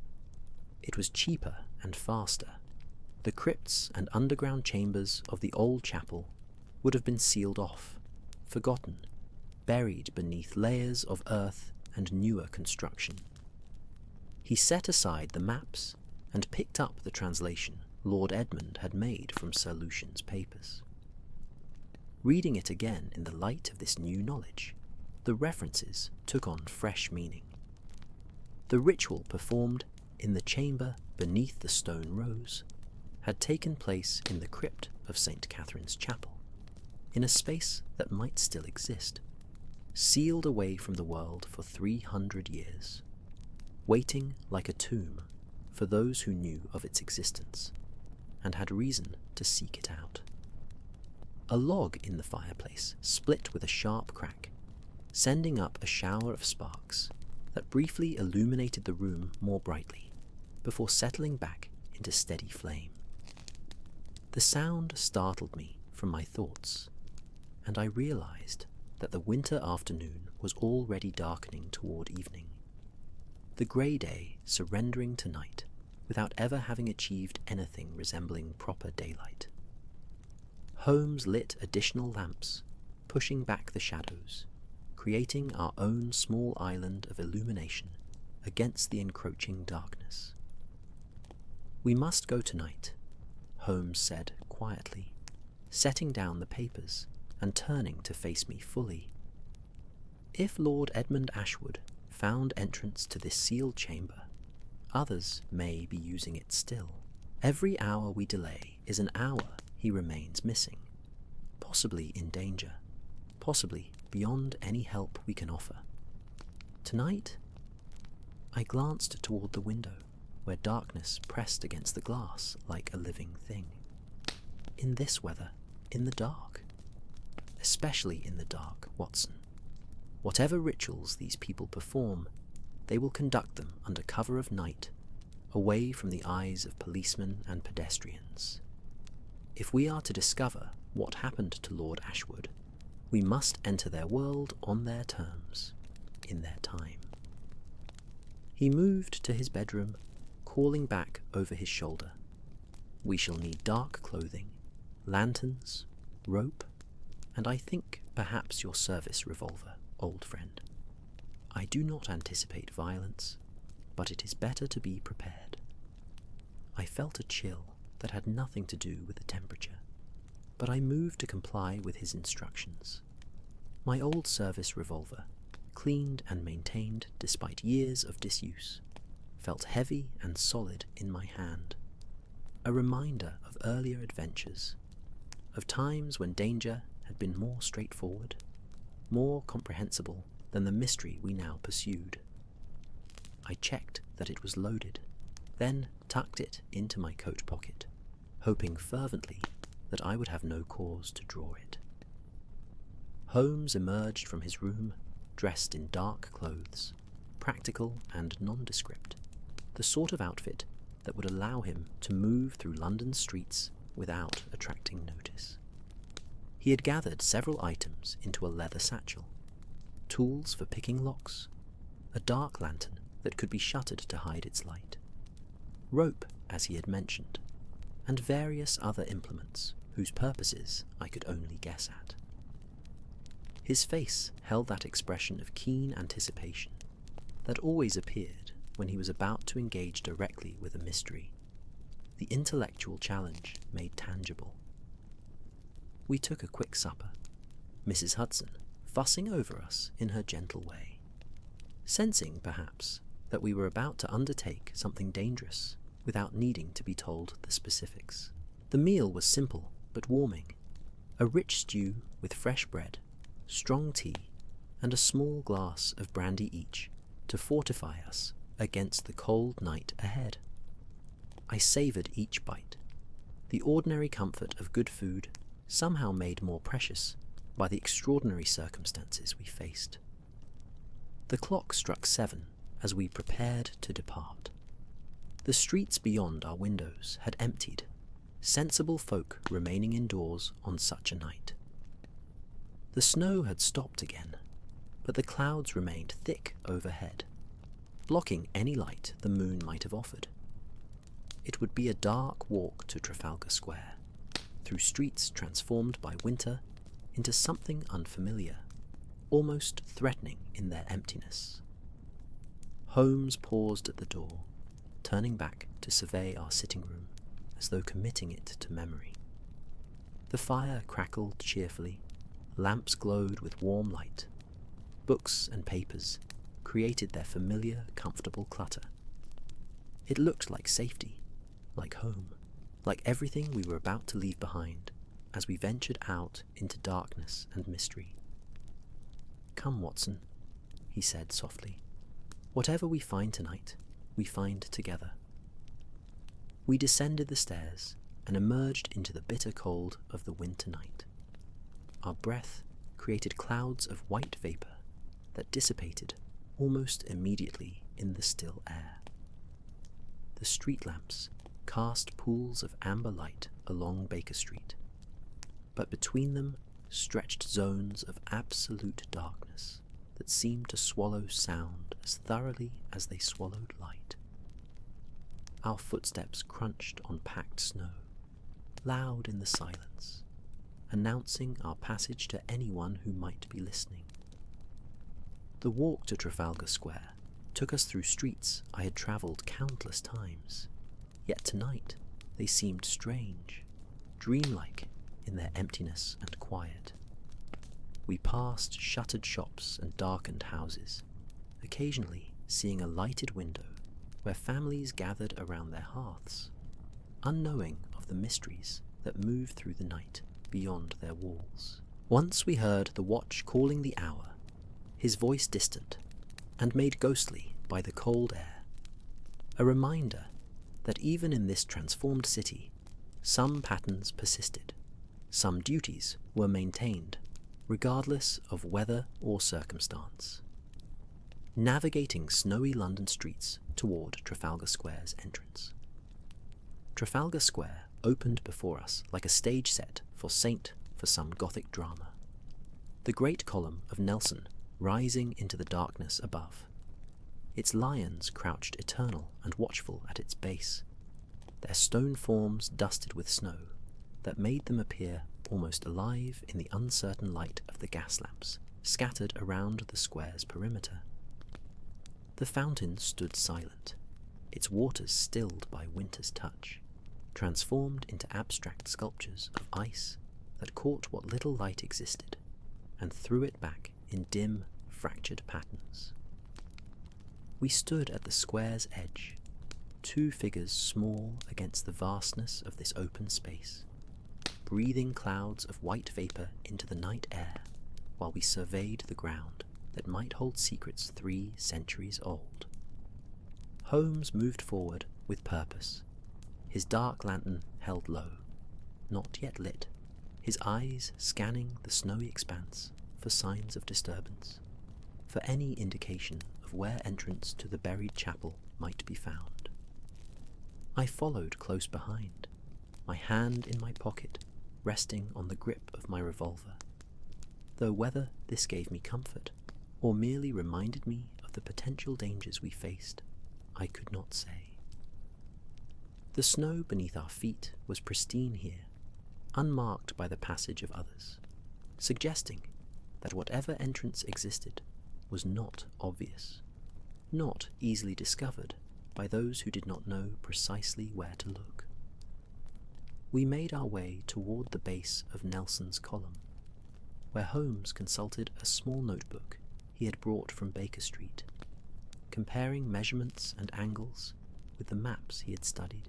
He counted steps from the column's base, turned at precise angles, moved with the confidence of someone following a treasure map drawn by a careful hand. I watched this process with a mixture of admiration and growing unease, aware that every moment we spent exposed in this open square increased the possibility of being observed, questioned, perhaps prevented from continuing our investigation. "Here," Holmes said at last, his voice barely above a whisper, though we appeared entirely alone.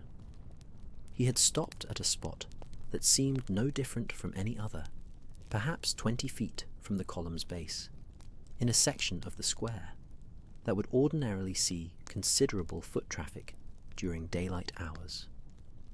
According to the old maps, this should be directly above the chapel's main entrance, but I see no obvious access point, no grating or doorway. He knelt in the snow, brushing it away with gloved hands to reveal the paving stones beneath. His fingers traced the gaps between stones, searching for some irregularity, some sign that these particular stones could be lifted or moved. Minutes passed while he conducted this examination, the cold seeping through my clothes despite my heavy coat, my feet growing numb in my boots as I stood watch over his crouched form.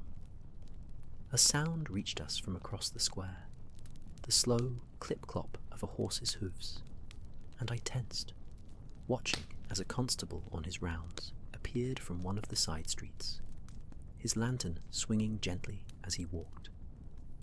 Holmes remained motionless, trusting to the darkness and his dark clothing to avoid notice. The constable paused, seemed to look in our direction, and for a heartbeat I was certain we would be discovered, questioned, our investigation ended before it had truly begun. But then he continued on his way, disappearing into another street, his lantern's glow fading until we were alone once more. "Watson," Holmes breathed, triumph in his voice, though it remained quiet. "Help me with this stone. I believe I have found the mechanism." I knelt beside him, seeing now what his searching fingers had discovered. One paving stone slightly different from its neighbours, set fractionally lower, with gaps around its edges that suggested it was designed to move. Holmes had inserted the blade of a thin tool into these gaps, and together we applied pressure, feeling resistance at first, then a slight give, then a sudden smoothness as some hidden mechanism engaged, and the stone began to tilt upward on a concealed hinge. The sound of stone grinding against stone seemed terribly loud in the silent square, though likely it was barely audible beyond a few feet. We raised the stone completely, revealing beneath it not the earth one might expect, but darkness, a shaft descending into the ground, with iron rungs set into one wall forming a crude ladder. A breath of air emerged from this opening, warmer than the night around us, carrying with it the scent of old stone and something else, something I could not immediately identify, but that raised the hairs on the back of my neck. Holmes lit his dark lantern, adjusting its shutter to emit only a narrow beam that he directed down into the shaft. The light revealed the ladder, descending perhaps 15 feet, before reaching what appeared to be a stone floor. The walls of the shaft were cut stone, ancient but solid, speaking of construction that had endured through centuries, despite its abandonment and burial. "I shall go first," Holmes said, already swinging his legs into the opening. "Follow when I signal that it is safe. And Watson, keep your revolver ready." He descended with the agility of someone half his age, his boots finding the iron rungs with confident precision, the beam of his lantern casting wild shadows as it moved with him. I watched until he reached the bottom, saw him step away from the ladder and sweep his light around what lay below. Then his voice drifted up, calm and steady. "Come down, old friend. There is much to see." I descended more carefully, mindful of the worn iron rungs, my medical bag slung across my shoulder, bumping against my side with each step. The temperature grew warmer as I descended, though warm was perhaps too generous a word, merely less brutally cold than the winter night above. When my feet touched the stone floor at the shaft's base, I found myself in a narrow passage, its walls the same cut stone as the shaft, its ceiling low enough that Holmes, tall as he was, needed to duck slightly to avoid scraping his head. The passage extended in both directions, disappearing into darkness beyond the reach of our lantern light. The stones beneath our feet were dry, despite centuries of burial, suggesting the chamber had been well constructed, well sealed against the dampness that plagued so many underground spaces in London. The air, while stale, remained breathable, and I found myself wondering about ventilation shafts, about how this space had maintained its integrity through 300 years of being forgotten by the world above.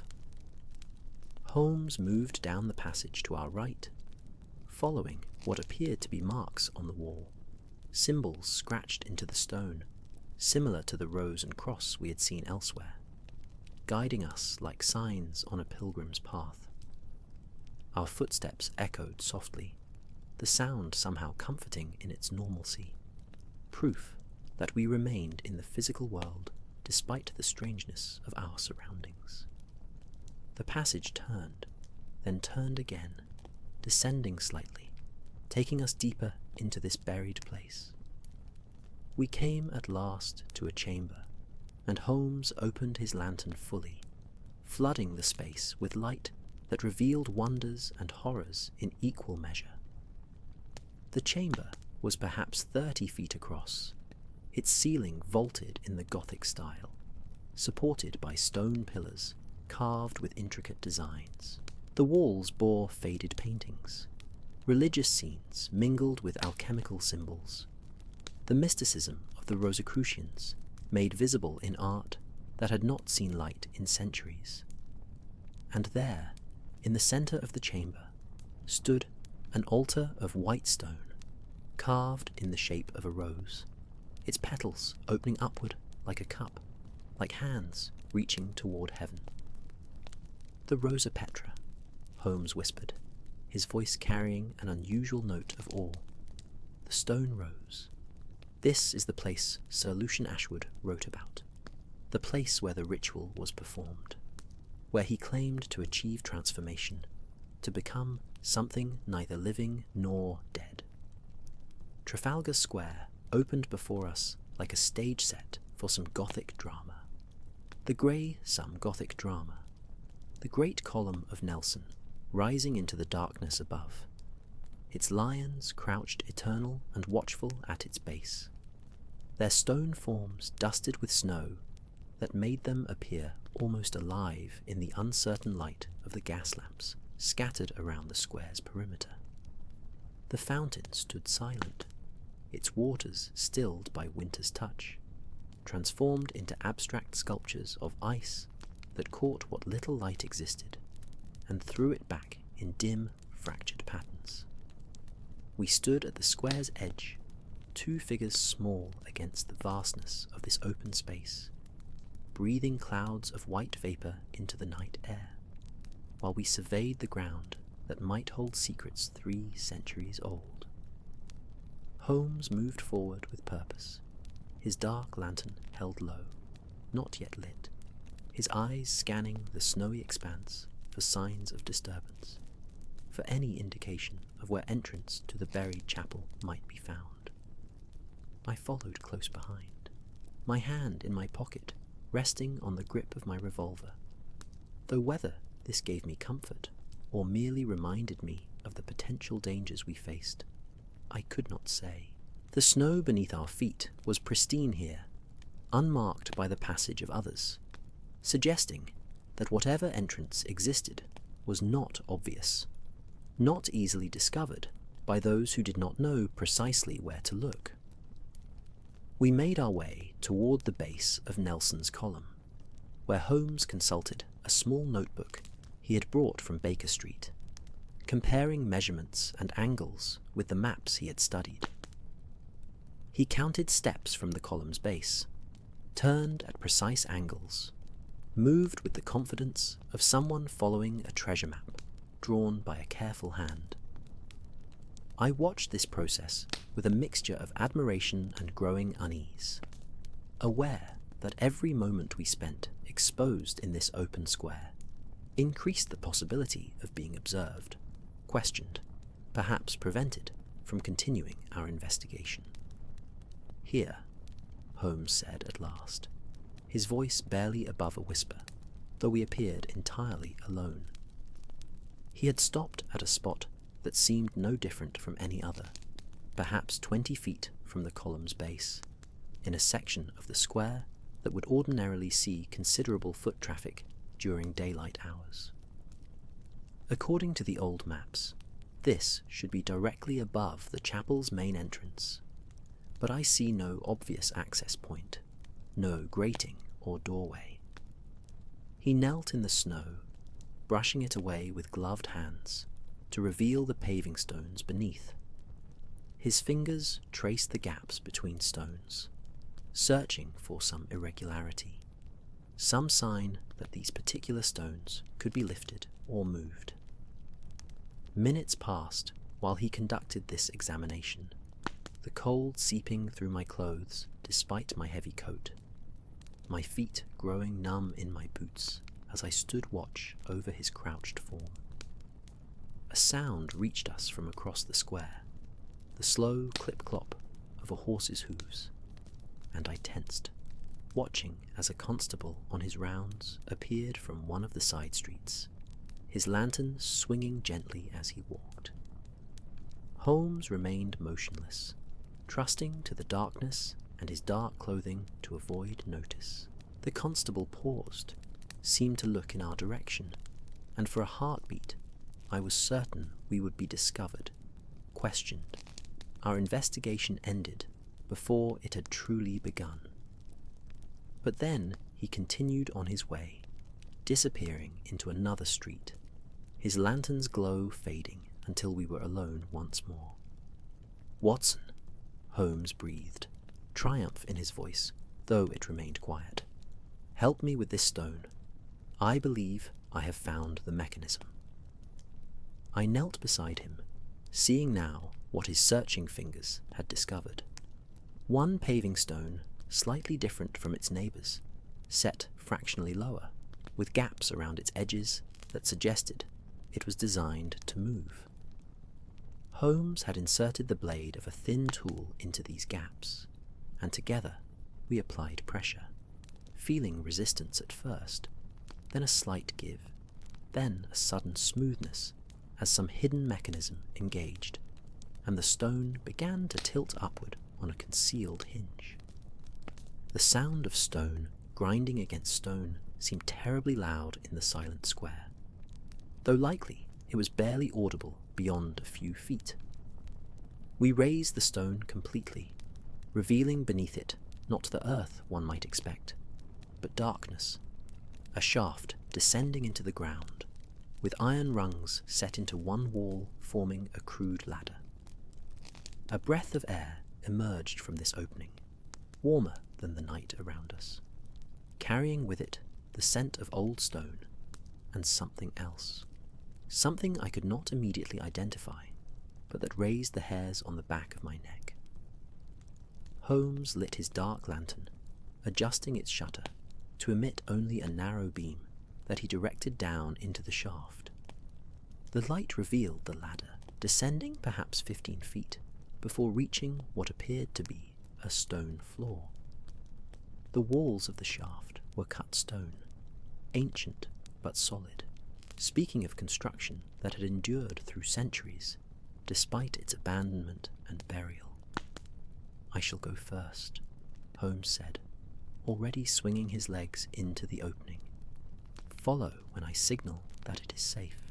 And Watson, keep your revolver ready."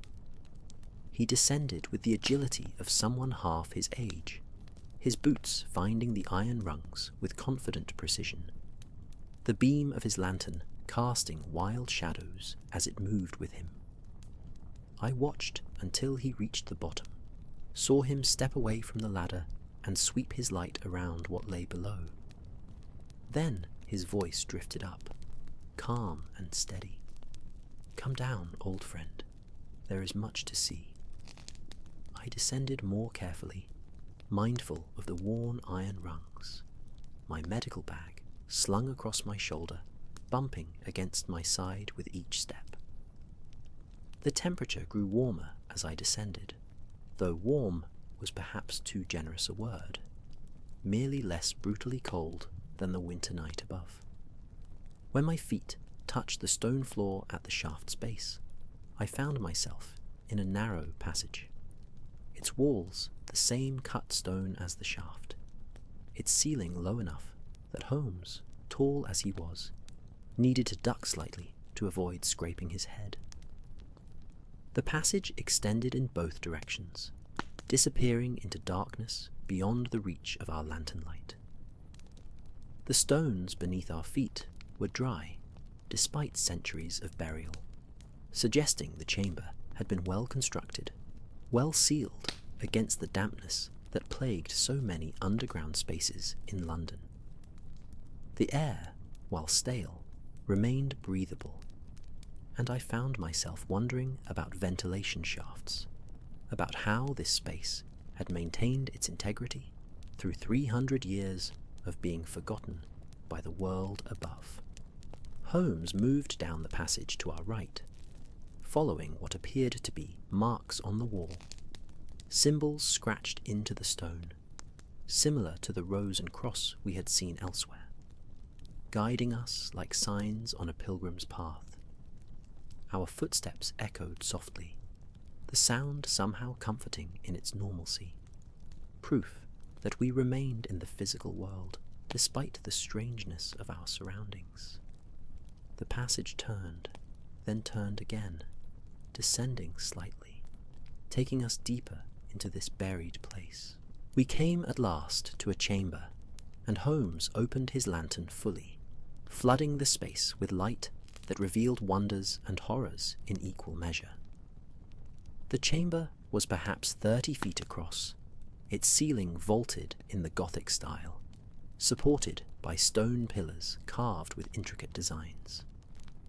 The walls bore faded paintings, religious scenes mingled with alchemical symbols, the mysticism of the Rosicrucians made visible in art that had not seen light in centuries. And there, in the centre of the chamber, stood an altar of white stone carved in the shape of a rose, its petals opening upward like a cup, like hands reaching toward heaven. "The Rosa Petra," Holmes whispered, his voice carrying an unusual note of awe. "The stone rose. This is the place Sir Lucian Ashwood wrote about, the place where the ritual was performed, where he claimed to achieve transformation, to become something neither living nor dead. Orchestrating narrative momentum and suspenseful revelation. I moved closer to the altar, my medical training making me notice details that others might overlook. The surface of their face of the stone rose showed stains, dark marks that could only be blood, some ancient and faded to brown, others more recent, still retaining hints of red even after exposure to air. A chill ran through me that had nothing to do with temperature as I realized that this place had been used for its intended purpose, not just centuries ago, but recently, perhaps within the past week. "Holmes," I said quietly, pointing to the fresher stains. "Someone has been here, recently." He nodded, his face grave in the lantern light. "Yes, I had rather hoped we would find this place empty, abandoned, its mysteries safely relegated to history. But it appears the Order, or what remains of it, continues its practices into our modern age." A sound reached us then, faint but unmistakable. Footsteps, somewhere in the passages beyond this chamber, moving with purpose through the darkness. We both froze, Holmes raising his hand in a gesture of silence, his other hand moving to extinguish the lantern. The darkness that descended was absolute, pressing against my eyes like a physical weight, making me acutely aware of my own breathing, my own heartbeat, the sound of blood rushing through my ears. The footsteps grew louder, accompanied now by the flicker of approaching light. Another lantern, or perhaps torches, casting dancing shadows that preceded their bearer into our chamber. We pressed ourselves against one of the stone pillars, making ourselves as small and unnoticeable as possible, watching as a figure emerged from the passage we had not explored. It was a man, tall and dressed entirely in black, carrying a lantern in one hand, and what appeared to be a leather-bound book in the other. His face, illuminated from below by his own light, was sharp-featured and pale, with eyes that seemed to hold depths of knowledge and purpose that made him appear ageless, timeless, as though he might indeed have witnessed centuries rather than mere decades. This, I realized with a certainty that needed no confirmation, was the emissary that Lord Edmund had written about in his diary. He moved to the stone rose altar with the confidence of someone performing a familiar ritual, setting down his lantern and opening the book to a marked page.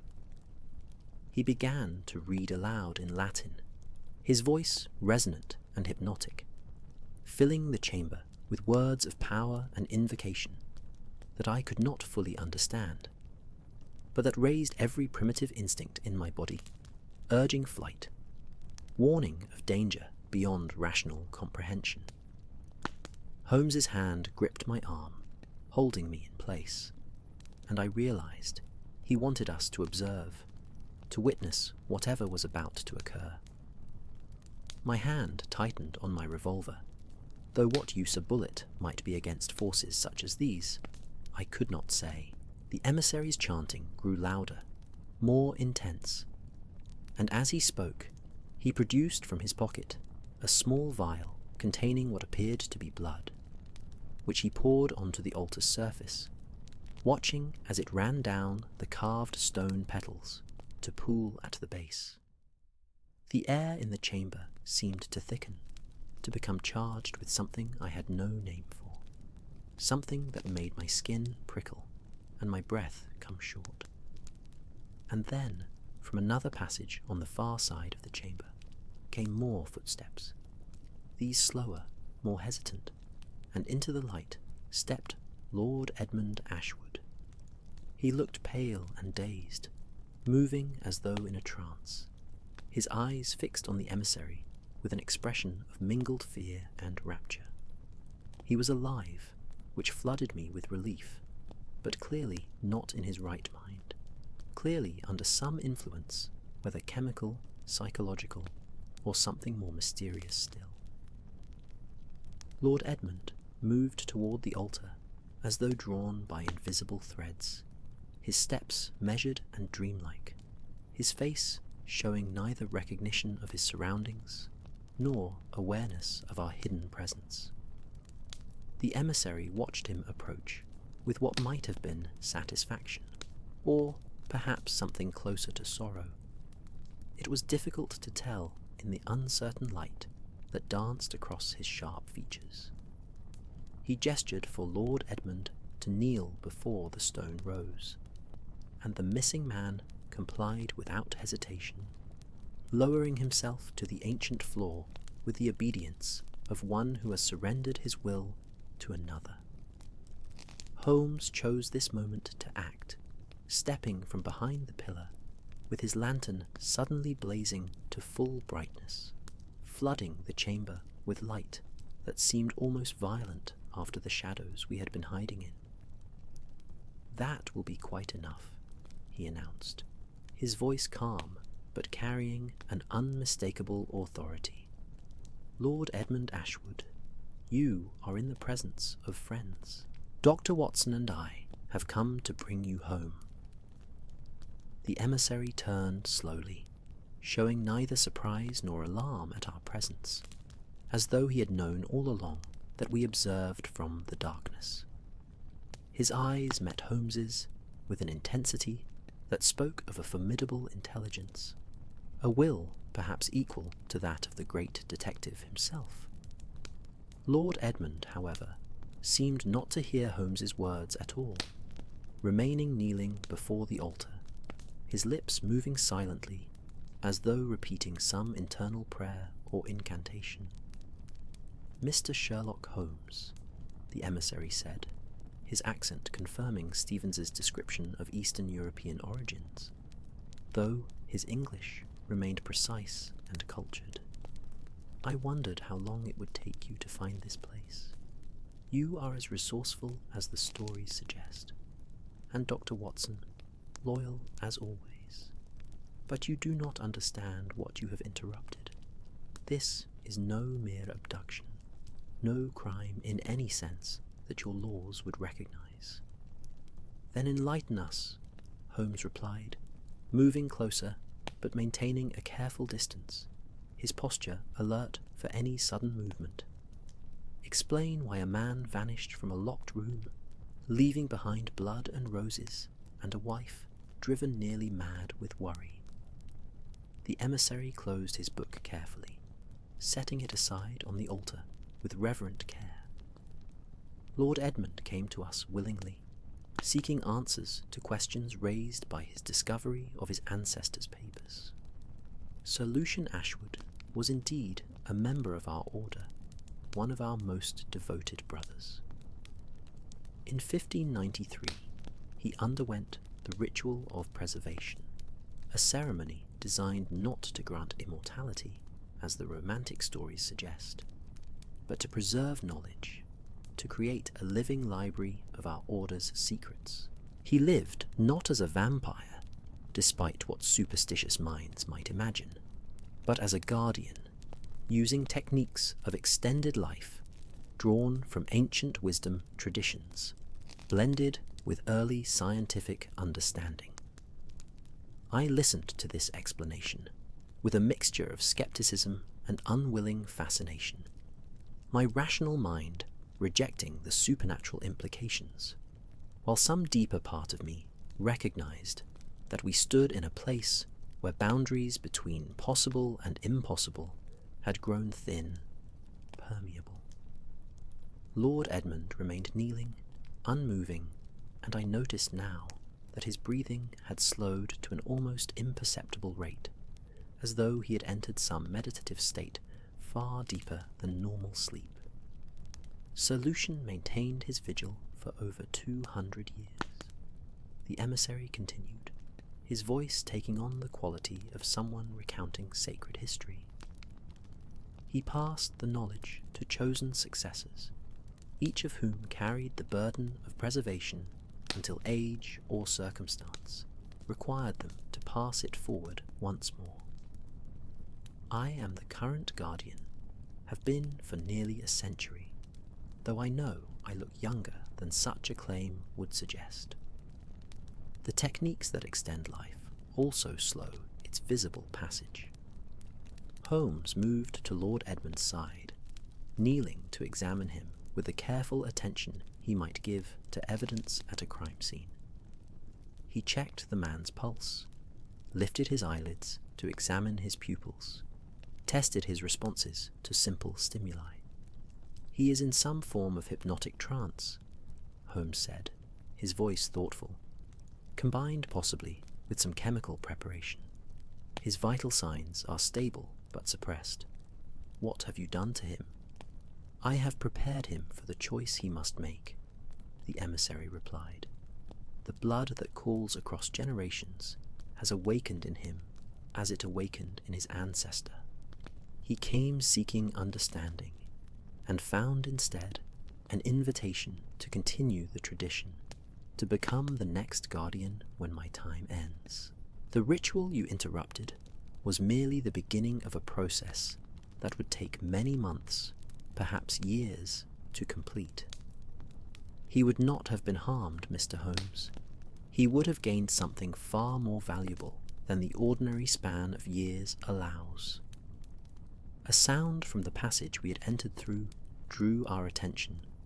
More footsteps, multiple sets now, accompanied by voices and the clank of what could only be police equipment. Inspector Lestrade's familiar tones echoed down the stone corridors, calling out Holmes's name with a mixture of relief and exasperation. Our investigation, it seemed, had not gone as unnoticed as we had hoped.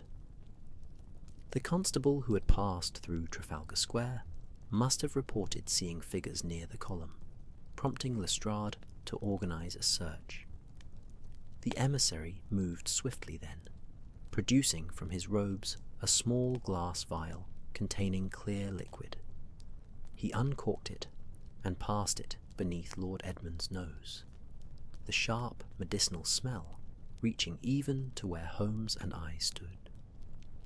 Lord Edmund's eyes fluttered, consciousness returning like dawn breaking, his posture straightening as awareness flooded back into his features. The trance was broken, whatever hold the emissary had maintained, now released. "Edmund." I moved to his side as he swayed, catching him before he could fall, supporting his weight as he struggled to orient himself.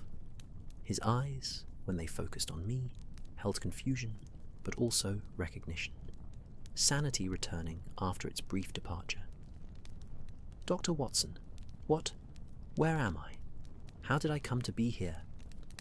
Holmes stood and faced the emissary, who made no move to flee despite the approaching authorities. "You will surrender yourself to Inspector Lestrade and face questions about Lord Ashwood's disappearance. Whatever your intentions, however noble you believe your order's purposes to be, you cannot simply abduct men from their homes and families." The emissary smiled slightly, an expression that held both sadness and acceptance. "I will answer the inspector's questions, though I suspect he he will find little to charge me with.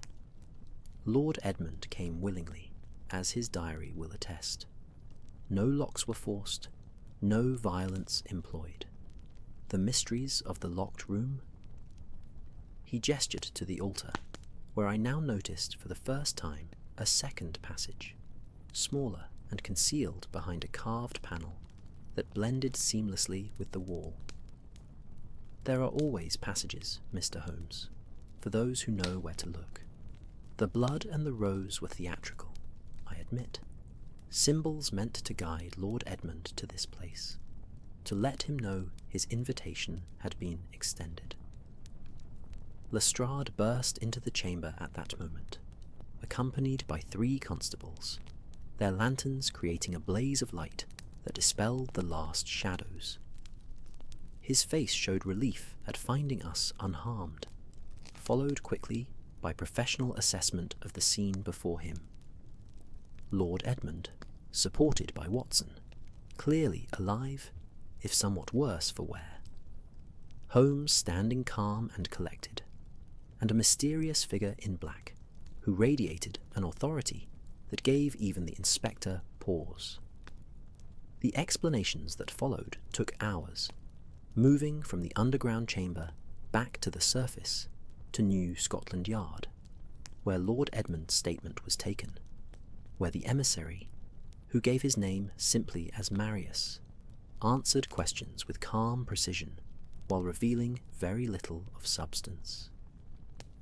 Lady Ashwood was summoned, her reunion with her husband providing the emotional release that the night's tensions had built toward.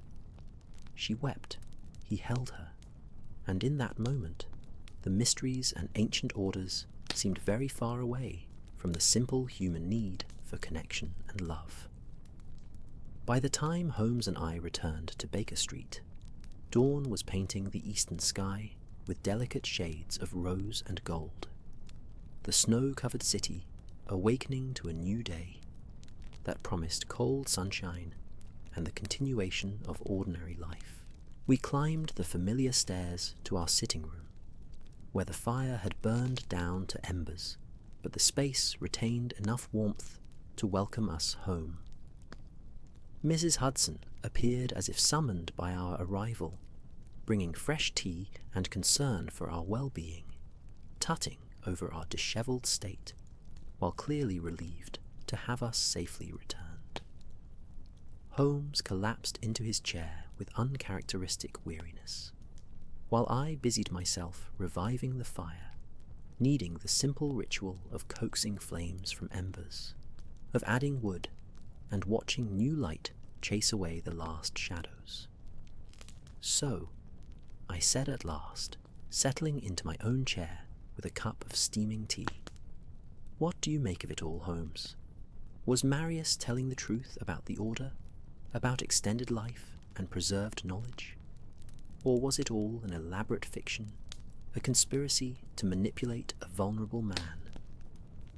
Holmes was silent for a long time, staring into the renewed fire with eyes that reflected its dancing light.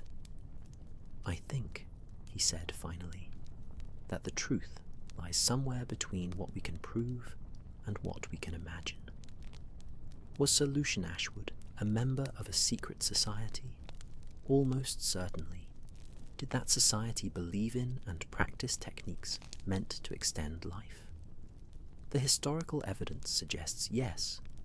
Whether they succeeded in any meaningful way, whether Marius himself is the impossibly old guardian he claims to be, or whether he is simply a charlatan using old legends to give weight to psychological manipulation.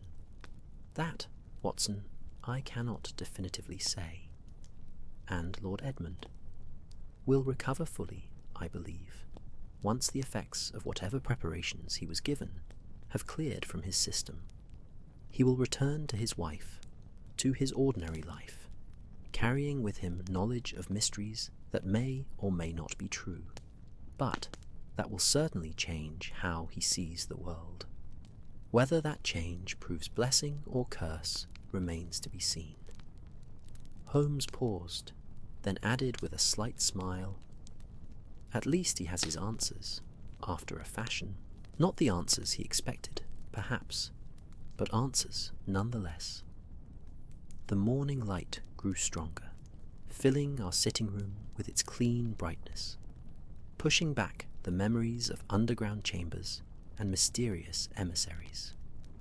London's sounds began to filter up from the street below. The rattle of carriages, the calls of vendors, the thousand small noises that marked the city's return to its daily rhythms. The mystery of the vampire of Trafalgar Square had been solved, though whether the solution satisfied or merely raised further questions, I could not entirely say. Holmes rose and moved to the window, looking out over Baker Street as it came fully alive with the new day. Another case concluded, Watson, and while it may not have provided all the answers we sought, it has reminded us that the world contains more mysteries than our philosophies can easily accommodate. Sometimes that is enough. I raised my teacup in silent agreement, feeling the warmth of the room, the comfort of friendship, the satisfaction of having helped restore a missing man to those who loved him. Whatever supernatural elements might or might not exist in the shadows of London, these simple human goods remained real, solid, sufficient. Thank you for joining me on this mysterious journey through winter's London, through locked rooms and underground chapels, through the space where history and legend intertwine.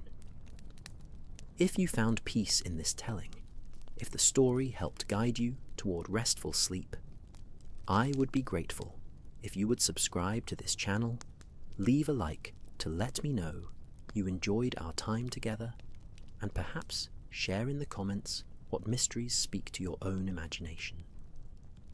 May your dreams be filled with wonder rather than fear, with answers that bring comfort rather than distress.